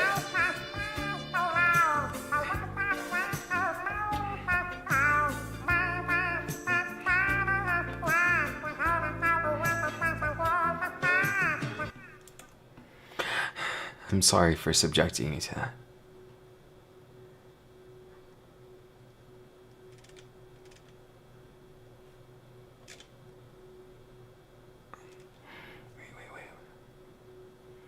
Wait, it's so pretty looking. What? Don't look away. I mean, we could go back to that. Why? I hate. Okay, can we all agree, right? It is so terrible that they'll recommend fucking like news things, right? Why would you recommend news things? I never watch them. I've never clicked on them even once, right? I have zero interest in anything news because it's always negative, right? It's always shitty. It is absolutely terrible. So why do they keep recommending it? They keep recommending it. Do you get that too? Do you guys get that too? Like, get it out of here. Get it out of here. I have no interest. Get it out of here. I never want to see it. In the meadow of mischief. Catface musical note swan. Oh, okay. Okay, wait. Who's the what? Who's the best daddy? What? What? Where? Damn it. Who's the best daddy?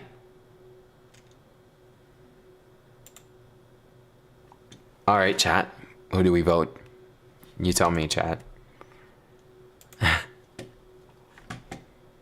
Because I know who I would pick right now, and it may start with toe and end in G, but that's not the point.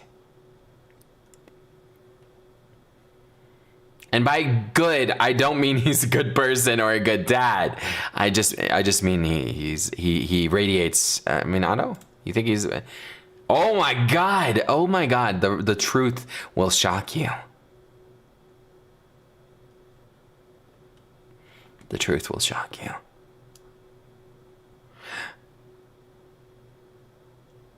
Okay. The oldest view. Like, I swear, because I only watch, like, music, I only just listen to music and stuff on YouTube, for the most part, and then I watch a little bit of VTuber content every now and then. Oh!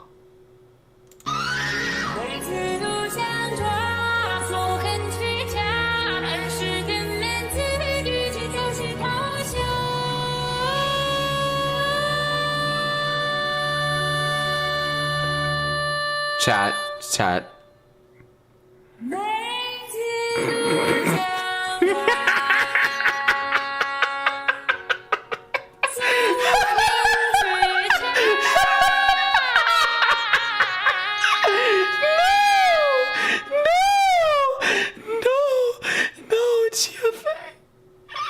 Wait, Cupcake was coming on. I cut off Cupcake.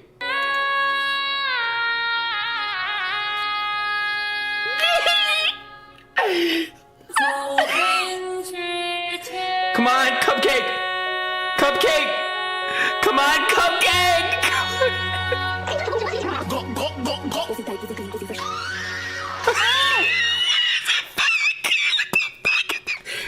What the fuck is that? At the end though. Oh my God. What did I just witness, chat? What could you possibly recommend after that? Nothing good, I'll tell you what. Chat.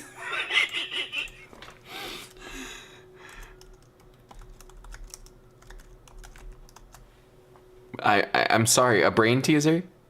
Jerry the Goose sends honking support to Yato in their struggles. Embrace the chaos and overcome the challenges with feathered determination. Honk honk for strength and I resilience. hate this, but I love it. I don't know. Swan. Okay. Look. What does this mean? Slurp that dick to the core.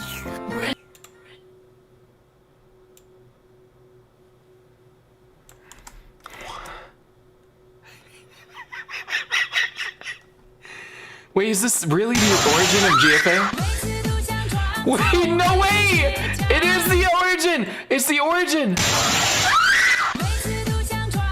No way! The actual origin story? It's literally right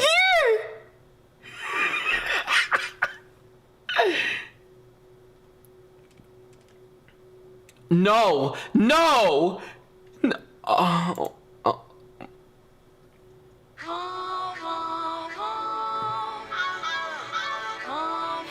I'm shaking, chat, trying not to.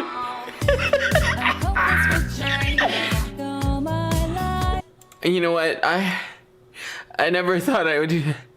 I never.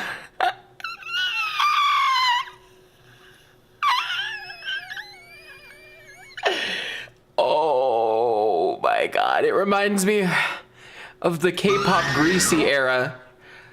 The K-pop Greasy era was legendary. Woman speaking in Samsung.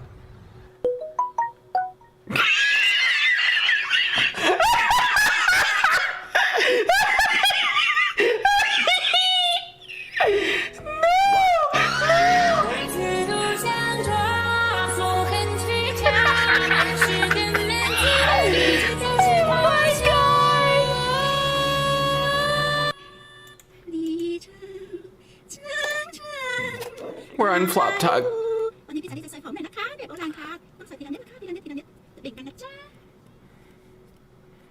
What is going on? What is going on? What's gonna happen?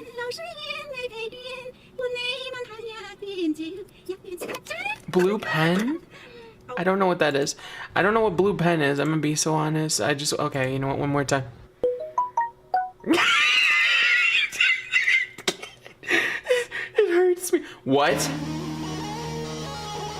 Public domain expansion. Mickey Mouse Clubhouse. Jerry the Goose I love it. appreciates the chaotic energy Beautiful. Jarfei brings to the flock. Embrace I the love feathered it. fun and mischief shared with Jarfei in the endless What is honking this? adventures. Honk honk for more chaos. Swan open mouth smile. Go raccoon!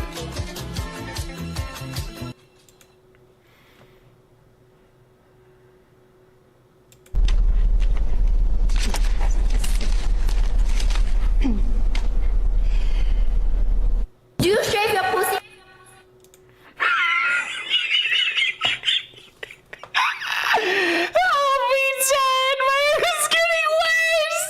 It's getting worse! It's getting worse!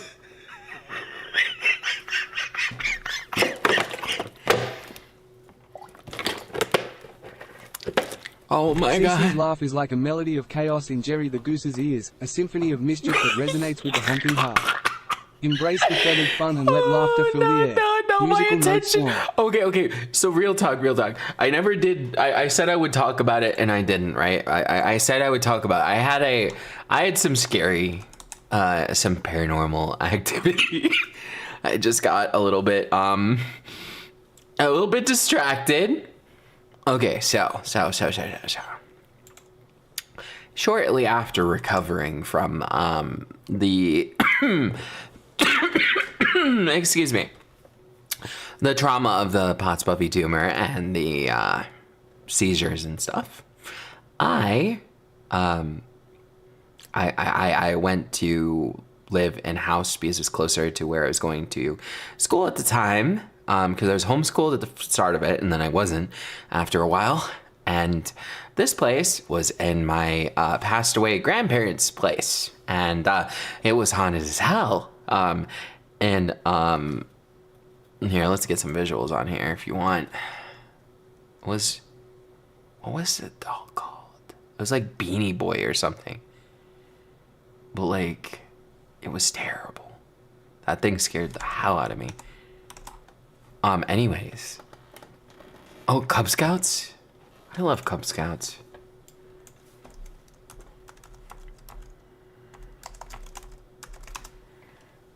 Okay, anyways, there was a doll in this haunted house that, I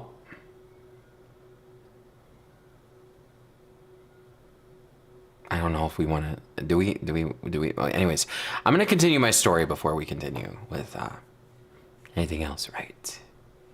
I went and lived there.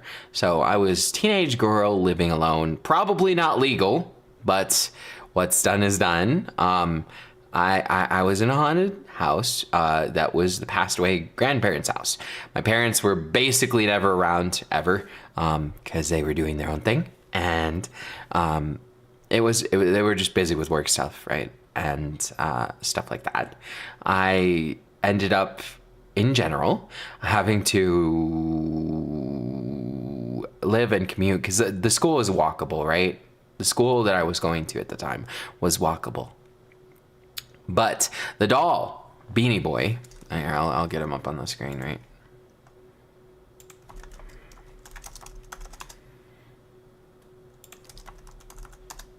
Was creepy as hell.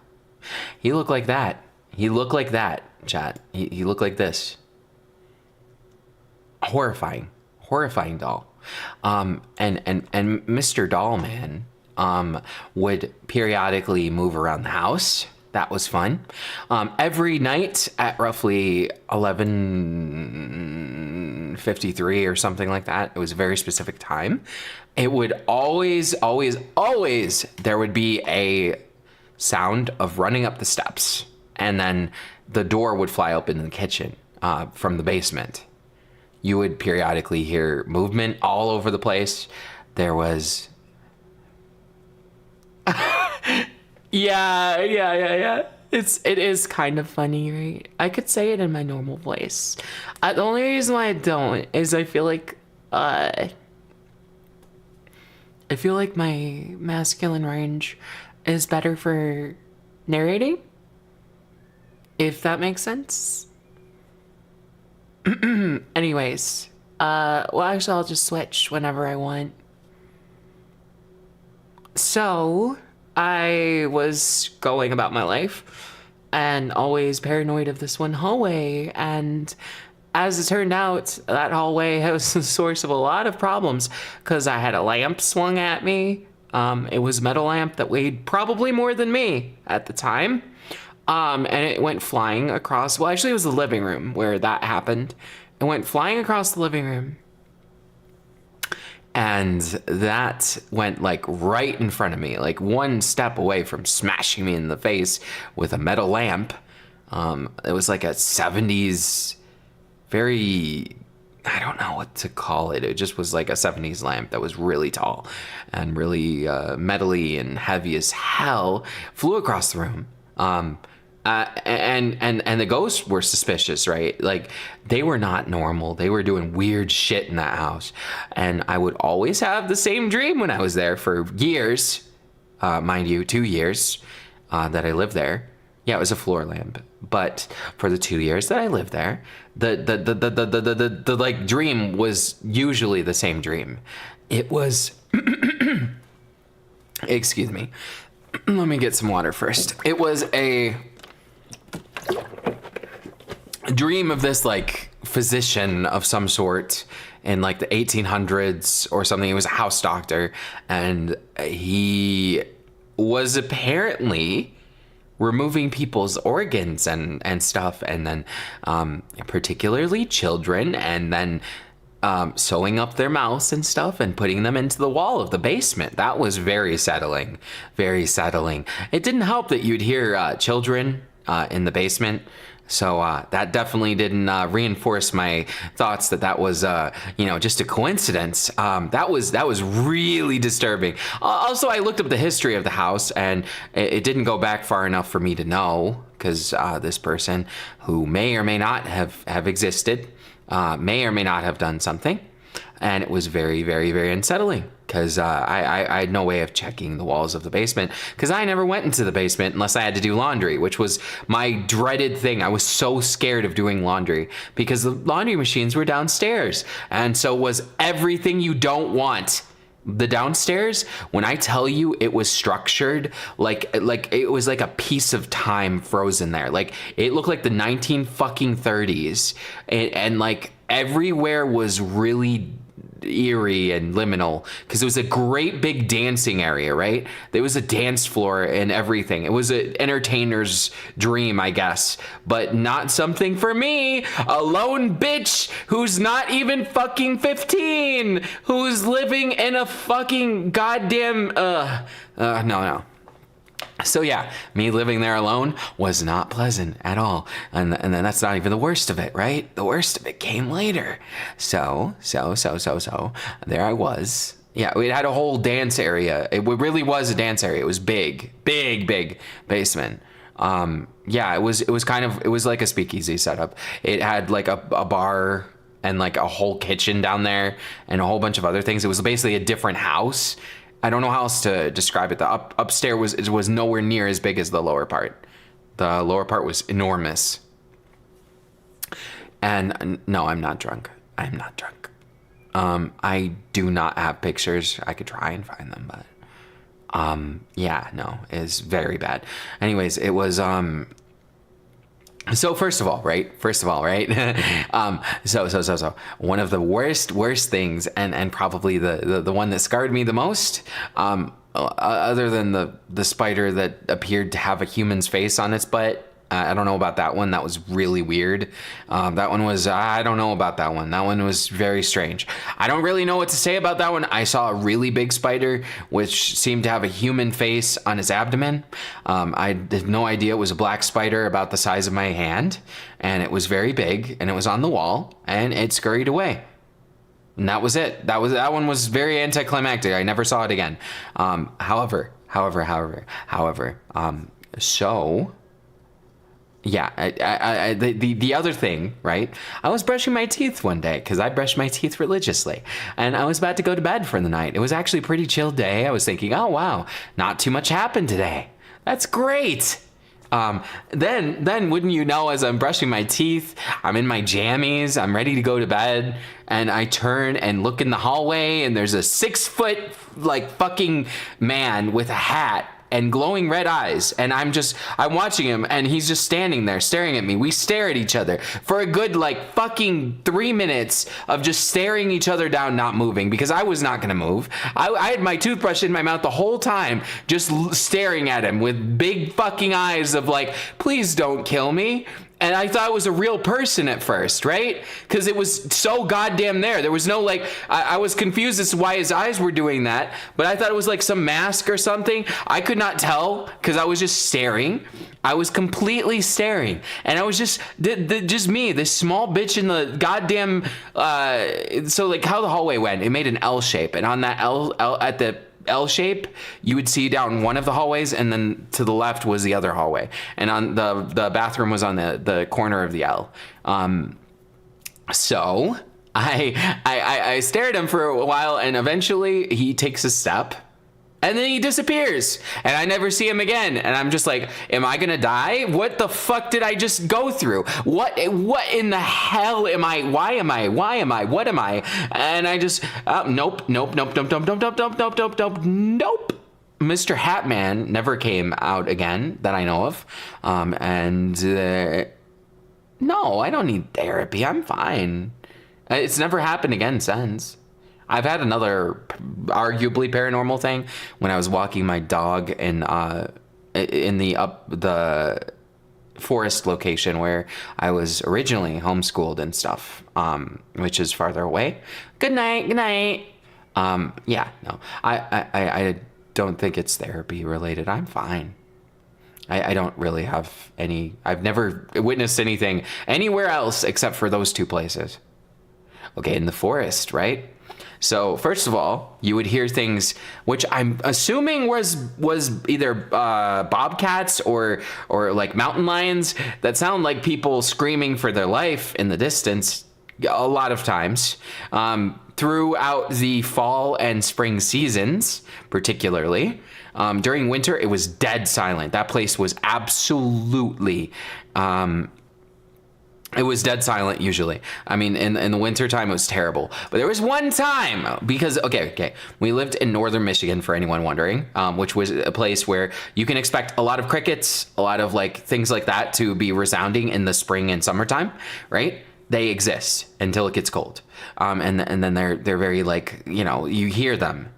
But when I was taking the dog out, all of a sudden, every cricket, I swear to God, it was like every cricket just decided to leave or something, because there was nothing. There was no sound when I was walking my little Jack Russell Terrier out to go potty for the night, and he doesn't react until like later when the bushes were wriggling. But basically, all of the crickets stopped doing anything. There was no sound at all for like everywhere. It was nothing. It was nothing. That night was so eerily quiet, and it was something that you could notice right away. What am I? I don't know what you mean by that. No, not in public. It was like a 400-acre lot of like woods and stuff that my grandfather owned, and then my parents inherited. Because my grandfather was involved with, he was big into business stuff. I don't really know. We are for anyone wondering, we are I am primarily Chippewa, from the Chippewa tribe, in Michigan. I do not have much ties to my origins. However, genetically, I am mostly Native American. 73%, according to the DNA test. 6 or 7, my aunt got married. We were at one of the most haunted places in the town. I saw a ghost girl in the room covered in blood. Oh my God. Ooh. I'm not sure what you mean by that. Why? Wait, what am I? I mean, do you want me to describe what I am? I mean, as a VTuber, I'm void. I'm a void creature. Lovecraftian horror. As a person, I am Cece, and I am a female who does male voices. I don't know what else to say about me. Anyways, continuing the story of the dog walk, right? We were out there with me and my Jack Russell, right? We were walking and we were going down this path. There's like little, because the path, the area is so like big and vast, in that we had our own like area where my father had paved, and like it was paved for most areas, and just like in that area. I'm single because I'm an ace arrow. Not for any other things, yeah. Anyways, it was a paved area, and there were spotlights of like whatchamacallit, there was like basically street lamps that we had put in, secondhand street lamps that were pretty old. They looked pretty like the ones that face down, right? And they make like a spotlight sort of appeal kind of thing. So you'd go from one spotlight to the next, and I always made it, I was always more comfortable in the spotlights, and then it made it very hard to see in the dark in certain areas. So as we were going, right, oh, 998, thank you for coming, Pastorin. Also, okay, so we were walking, and there was just no crickets that night, absolutely nothing. And we just kept walking, and I was like, I should probably not go that far. But then, wouldn't you know, I hear a bush rustling, and that's never a good sign. That usually means that there's a bear or mountain lion, right? Or a deer. I mean, it can be a raccoon and stuff too. It could be a lot of things. But my mind jumps to the bad ones, and my dog starts growling in a bush. That's also not great. But then, right. My dog stops, he gets silent. We're like, oh shit, okay. I pick up my dog and start running. Probably not my best choice if it was a mountain lion, because that would have killed me. Probably. But me running, and the thing doesn't seem to follow at first, right? I don't see much at first. And then as I'm like halfway back, you have to mind you, this is like football fields of distance that I have to go to get to the house. So I was in a bad spot. I was in a bad spot with my doggo. And it was not nice. And then eventually, I look back when we're about like 3 lamps from the house. And I see, what do I see peeking into the spotlight, huh? I see something that looks like a deer skull, a really big scraggly thing with what looks to be a deer skull as its head. It looks horrifying in every way. The thing must have been 7'5". Like, thing was up there. Thing was not what the creature was far too scary to know. I hated that. I hated it so much. I start booking it, running as fast as I can. The thing goes back into the dark, and I think, oh, I'm gonna get eaten today. I'm gonna get eaten today. I'm done. I'm cooked. I run in, make it to the house, lock the door, and then I see it peek in from another one.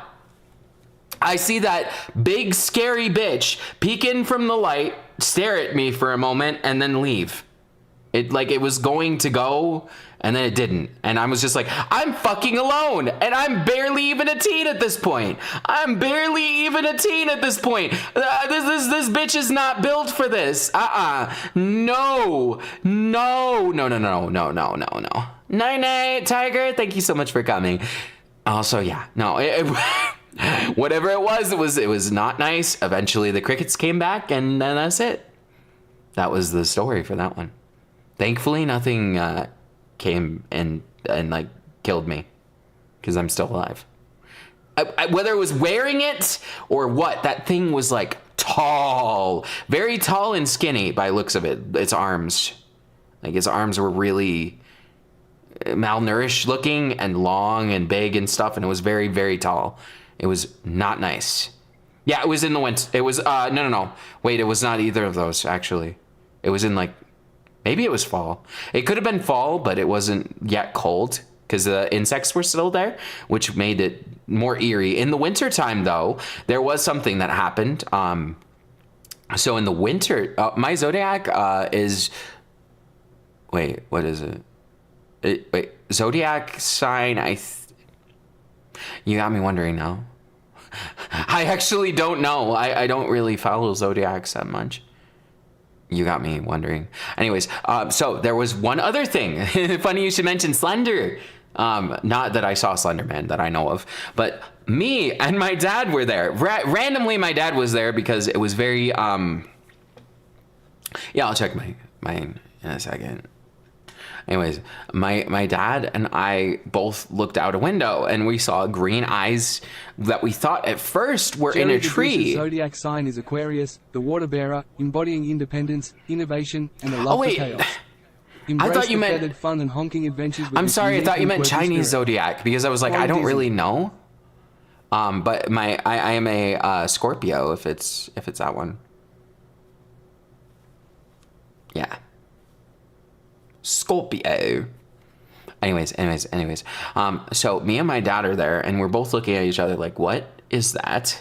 Why are there green eyes right there? And it was like big green eyes. It wasn't like normal green eyes, looking at us. Like we were at the back door of what is the house and it goes into like a balcony area. And we were looking and we saw green eyes, and there was oh, thank you. Also, there was green eyes, but this was like way up. This was like 2 stories up, mind you. That the green eyes were looking at us, and they were in a very precarious spot, and we were like, "Is that an owl or something?" And then we see its body. We see this big, tall thing, again, tall and lanky thing with green eyes. I have no idea what that was to this day, and we were both like, "Let's just never talk about this and pretend we didn't see it," because that thing was. I have no idea. It was very tall. It had green eyes. It didn't do anything, mind you. It just moved. And then I assume left, and I have no idea what that could be. I'm not briefed enough in northern Michigan folklore, but that thing was very tall. It had to have been 2 stories tall. Like that thing was huge. It was very skinny though. It was very skinny and tall, and I have no idea what I was looking at. It didn't do anything. It didn't seem to be aggressive. It just like stared at us and then left. I have no idea what a forest guardian is, but whatever it was big and had green eyes. You have brown eyes in your human eyes? Oh, okay. Alistair. Okay. Wait. Okay. Hey, thank you so much for the follow, Delete A10. Welcome. But yeah, no, I have a lot of things that were back and forth, I guess I would say. It was weird. Other than that, we saw a bear one time. Well, I think I saw it by myself actually, because I was usually alone for about 2 weeks at a time, and then I'd see my parents for like a day, and then they'd be gone for another like 2-3 weeks. And then I'd get basically, they had a early delivery service thing that was like Schwann's or something, and the Schwann's man would come and I could just grab whatever food I wanted from that, which was interesting. And they just like come back every 2 weeks to like check to see how I was doing schooling wise, and it was like that was our relationship. A maid version? I'm going to make a okay, so for anyone wondering, I'm going to make where did I give the update? Happy Jerry? Is it? Yeah. Here's the other model that's going to be made. For anyone wondering, here's an update to Femme Leaning Void. So that's gonna be a thing. Okay, so that's a whole can of worms that I'm not really sure how to say, right? So my parents, on the surface level at least, I don't know how to explain this right. So my grandfather was one of the top ranking people in what was the Freemasons at the time. I don't know how he got in or did things, but he managed to be big in that. And then my parents inherited his business, whatever that is. And then from there, he was like, it was my mom and dad went from being fairly casual like before. I'm told that they worked at something more casual. I think they were post carriers and stuff or something like that. But then they became highly invested in a particular. Okay, so what they tell me they do is they manage the finances of about 50 churches in northern Michigan. Not just northern Michigan, but like throughout Michigan. They manage the finances of a bunch of different churches. As for what that means, I don't know. I'll leave it at that. I'll leave it at the imagination.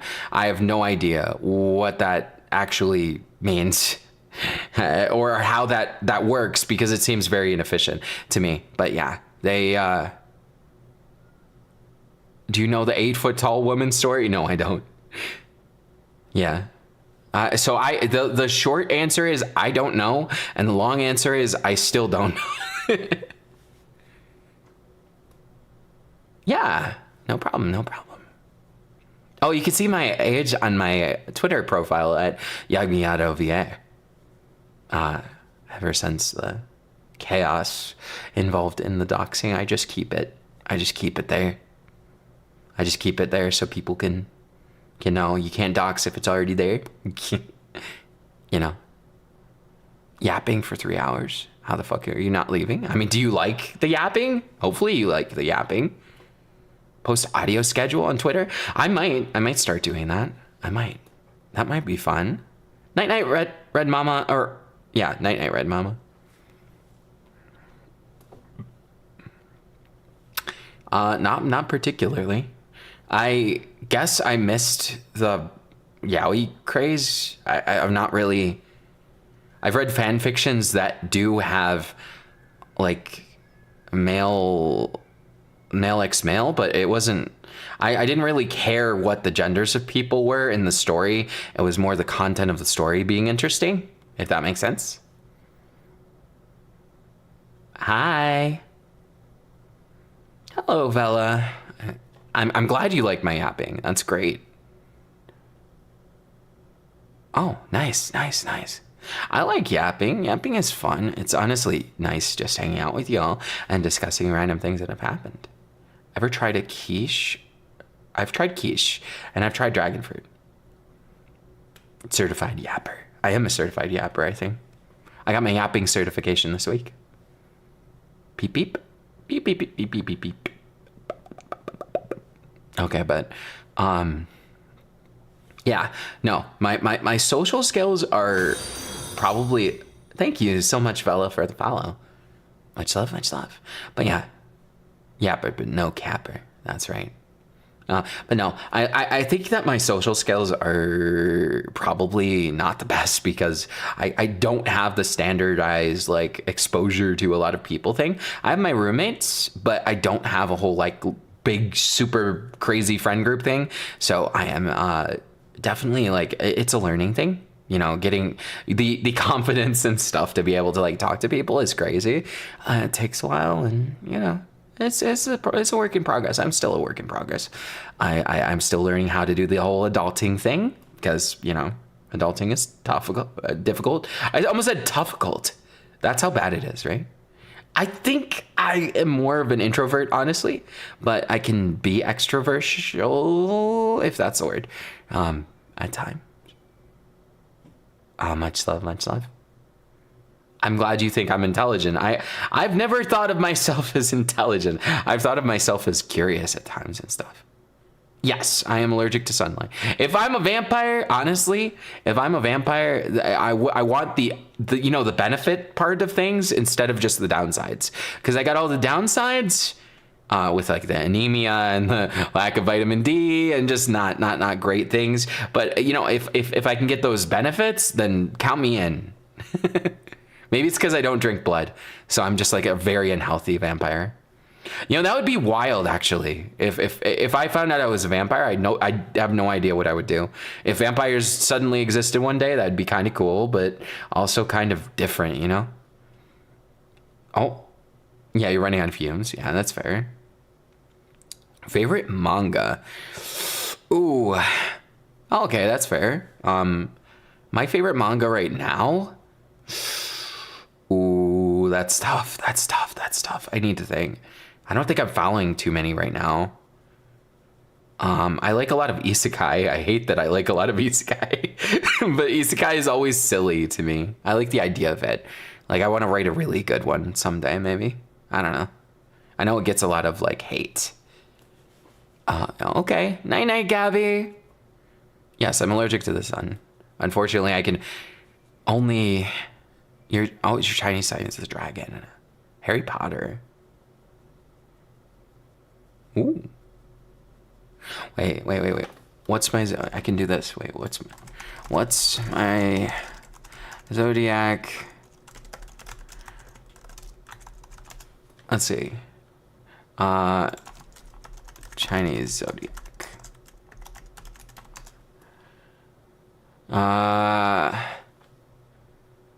Okay, so I'm a snake.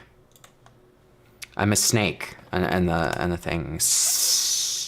I'm a snake on my Chinese zodiac. For anyone who's wondering, I just looked it up because I don't follow it, and I've never actually been in a situation where I like it came up. Yeah, thank you for showing up to the stream. Oh, you're from Michigan, gotcha.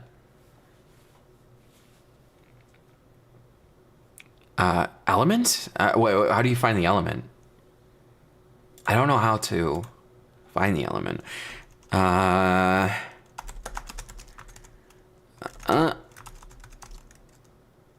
Chinese zodiac information. Oh, metal snake. A metal snake. I'm a metal snake. Wow, that sounds like a goddamn death metal group right there. Metal snake.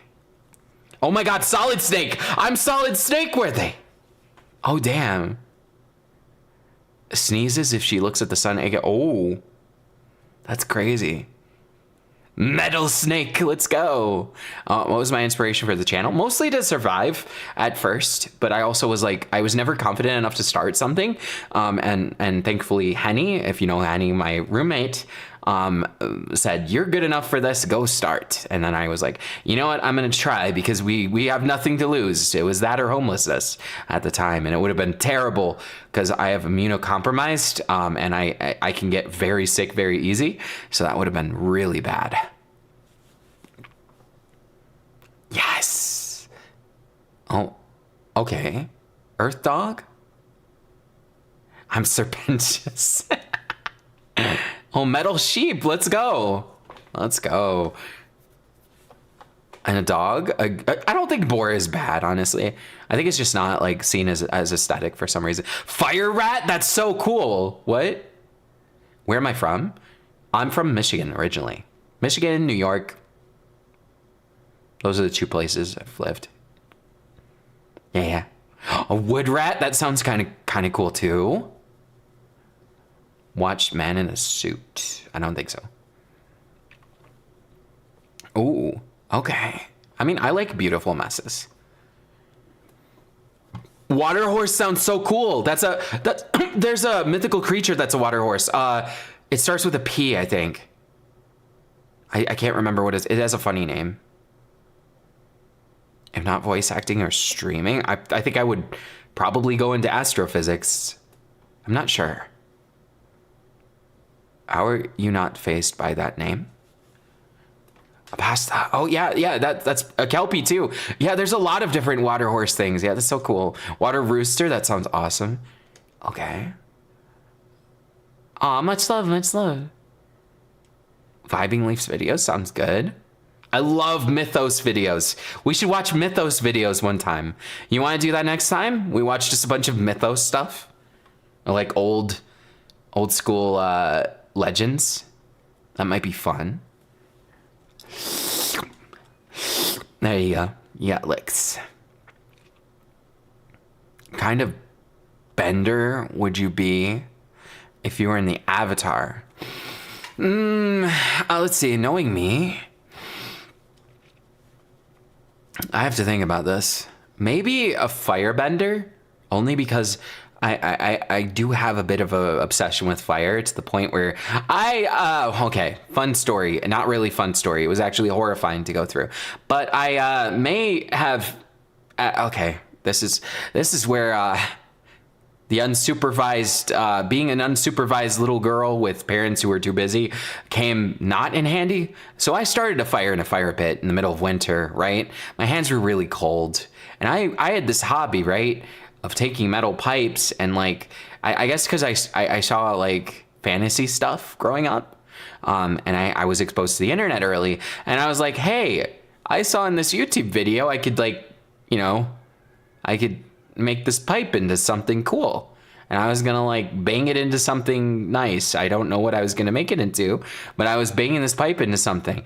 And then I thought, hey, look, there's this, you know, the best way to meld metal is to put it in the fire and get it hot, right? And then you can meld it easier. I learned that pretty early. And then look at me, I maybe grabbed the wrong end of the pipe when I was heating it up. Then I thought it was burning a seat that was there, and then I got really badly burned on the pads of my hand. That was the worst burn I've ever had in my life. I had to then call 911, and that was shenanigans. Yeah, I got second and third degree burns all over my hand, so that was painful, very, very painful. I did not like the recovery at all. 0 out of 10. Never. Burns are terrible. My heart goes out to anybody who gets burned. Burns are terrible. Take care of yourself. Dante will? I don't think so. I'm glad my yapping is pretty nice. Yeah, no. I don't know why I grabbed... My brain is small. I panicked. And again, little girls should not have access to fire and pipes and hammers. That's my official statement. I was the girl that was on fire, except for in my case, I was grabbing handfuls of snow and hoping that I would not... it was terrible.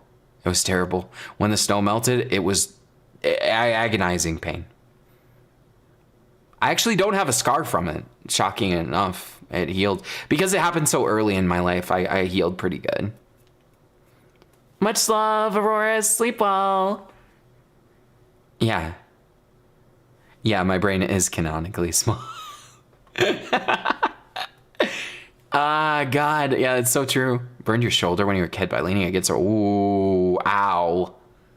Ow, I'm so sorry. It sounds terrible, actually. Active oven element. Oh, ow. I'm so sorry.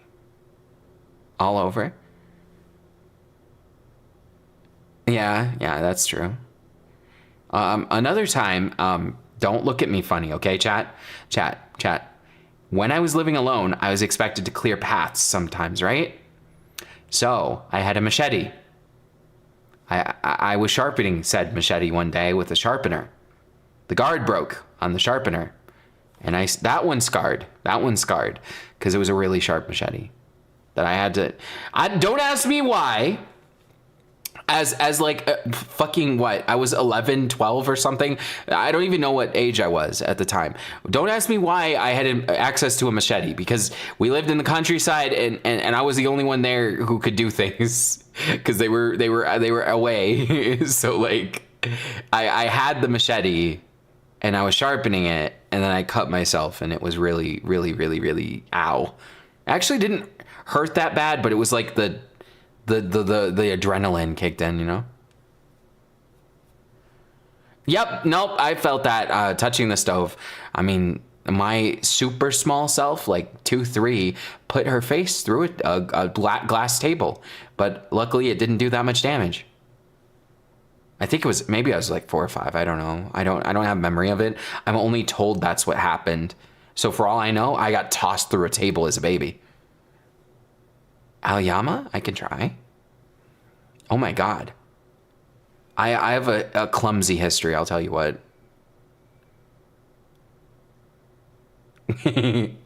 Oh god. Broken metal pipe, ow. You want to give me a bombastic side eye? No. Oh my God, ow. Ooh. Oh, no, the credits are below. If you, oh wait, no, the credits are on Twitter and then on Twitch. I don't know how to put the credits in YouTube yet. I still am figuring out YouTube live streaming because it's needlessly complicated, or maybe I'm needlessly dumb. I don't know. Whatever it is. But yeah. Brother slammed the door on my face. Ow. I'm a girl. That does guy voices, yeah?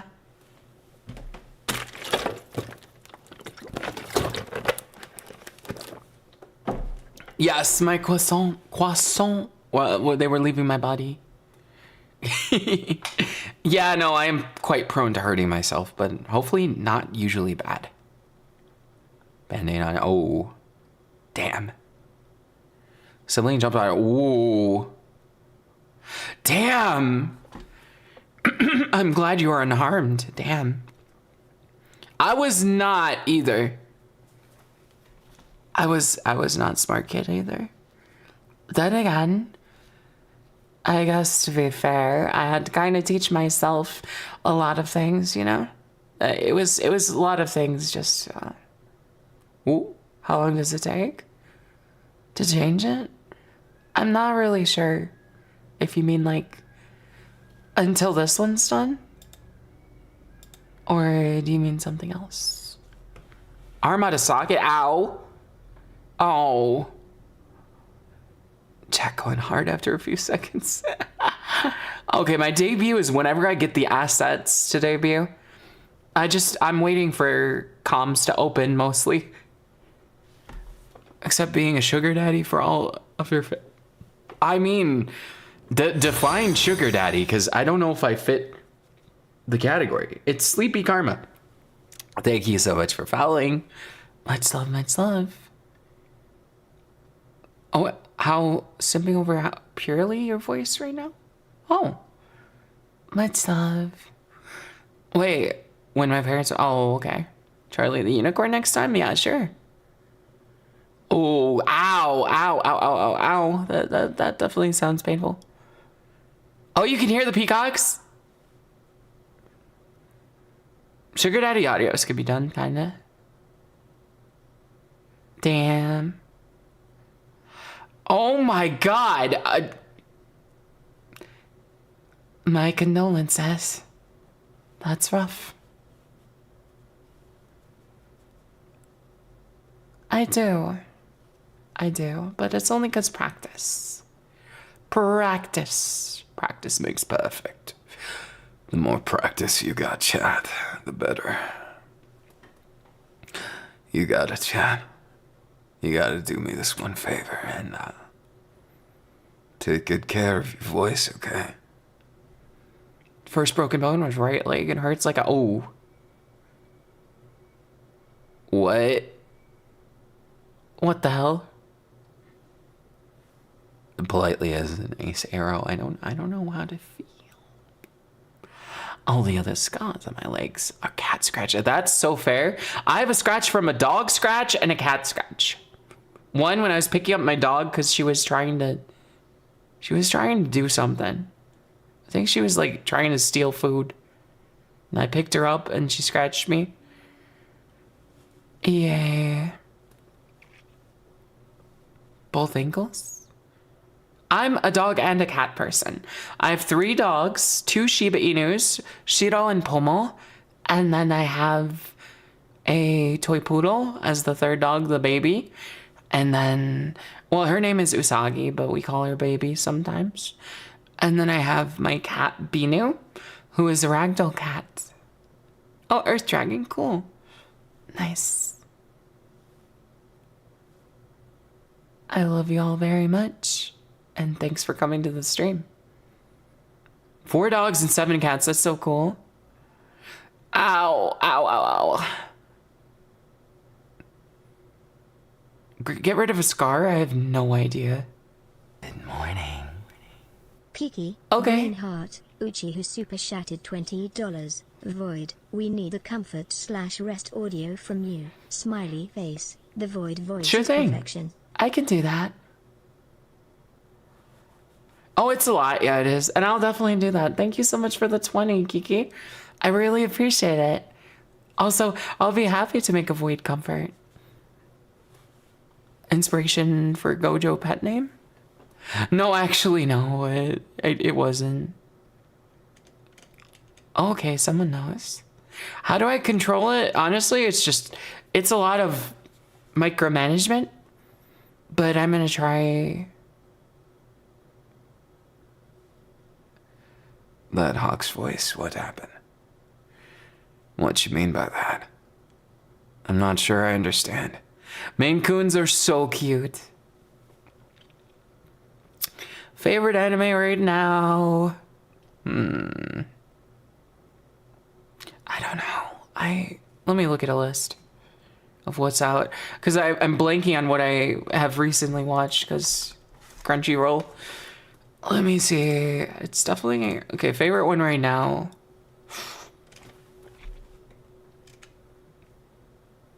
Oh, that's tough. I think right now, Konosuba. Because it's just funny and fun. My avatar is Void. Black Butler, I haven't yet. Night Night Fang. Going to Okawa? Okay. Oh, and Gojo Comfort? Sure. I don't know. I'll try and get it too. I don't know if she'll have it. Maybe she will. Oh my god, shaved to look like a lion? That's so cool. Hawks or Dobby, I think it depends on what we're talking about. I think they're better at different things, right? I have played a little bit of Wuthering Waves. We can have a whole stream for it if you want. Favorite voice? Right now, probably the Milkman. Just because it feels like it has a lot of personality in there, and it's not just deep to be deep, it's deep but with a lingering amount of tiredness in there. That's what the tongue do. Piercing on her tongue? That's such a good idea. Oh, I'll try and do N. I don't know what he sounds like. I can't think about it in my head what he sounds like. Favorite MHA? Probably right now...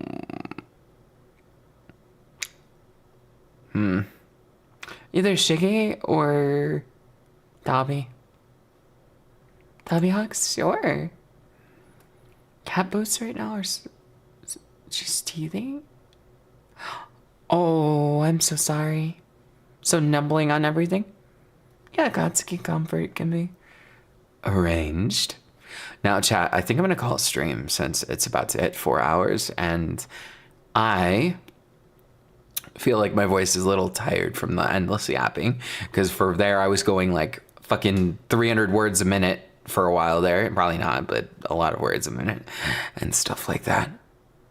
So chat, I love you all very much, and I hope to see you in the next one. And we're gonna raid someone as usual. We're gonna enjoy it and have some fun. And I love you, chat, and you're the best. And get some good rest, okay? Okay, so I'll give a very brief one. So first of all, before I go, preface this that if you're gonna make your voice low, right? Make sure you do it healthy, and that is to say, nothing I've done with doing like low voices, those are not good for you, and they never will be. If you are assigned female at birth, make sure you do not overdo it and hurt yourself, or you will permanently have less range. So that the TLDR in that is daily practice, but never should hurt or feel sore if you can avoid it. And understand that doing it in the long period of time can be very damaging. So be careful, okay? So take it easy. You could tune your voice on a keyboard app. That's what I do. And then I practice parroting and stuff like that. So do your best, but do it in a safe way, okay? All right. Anyone raiding? Hop on Twitch. And we're going to raid someone. Let's see. Who shall we raid today? What do we raid today, chat? Thank you so much, a human being. Thank you so much for the follow. I appreciate it. Oh, let's raid Callisto. Lily super chatted $5. Thanks for keeping me company while I twisted my hair. Have a good night. 2 hearts. Oh, much love, Mimi. Thank you so much. Hey, let's go. We're almost ready to raid. Anybody else who wants to join? You got 3, 2, 1. Let's go. Raiding Callisto. I love y'all. Night, night. Sleep.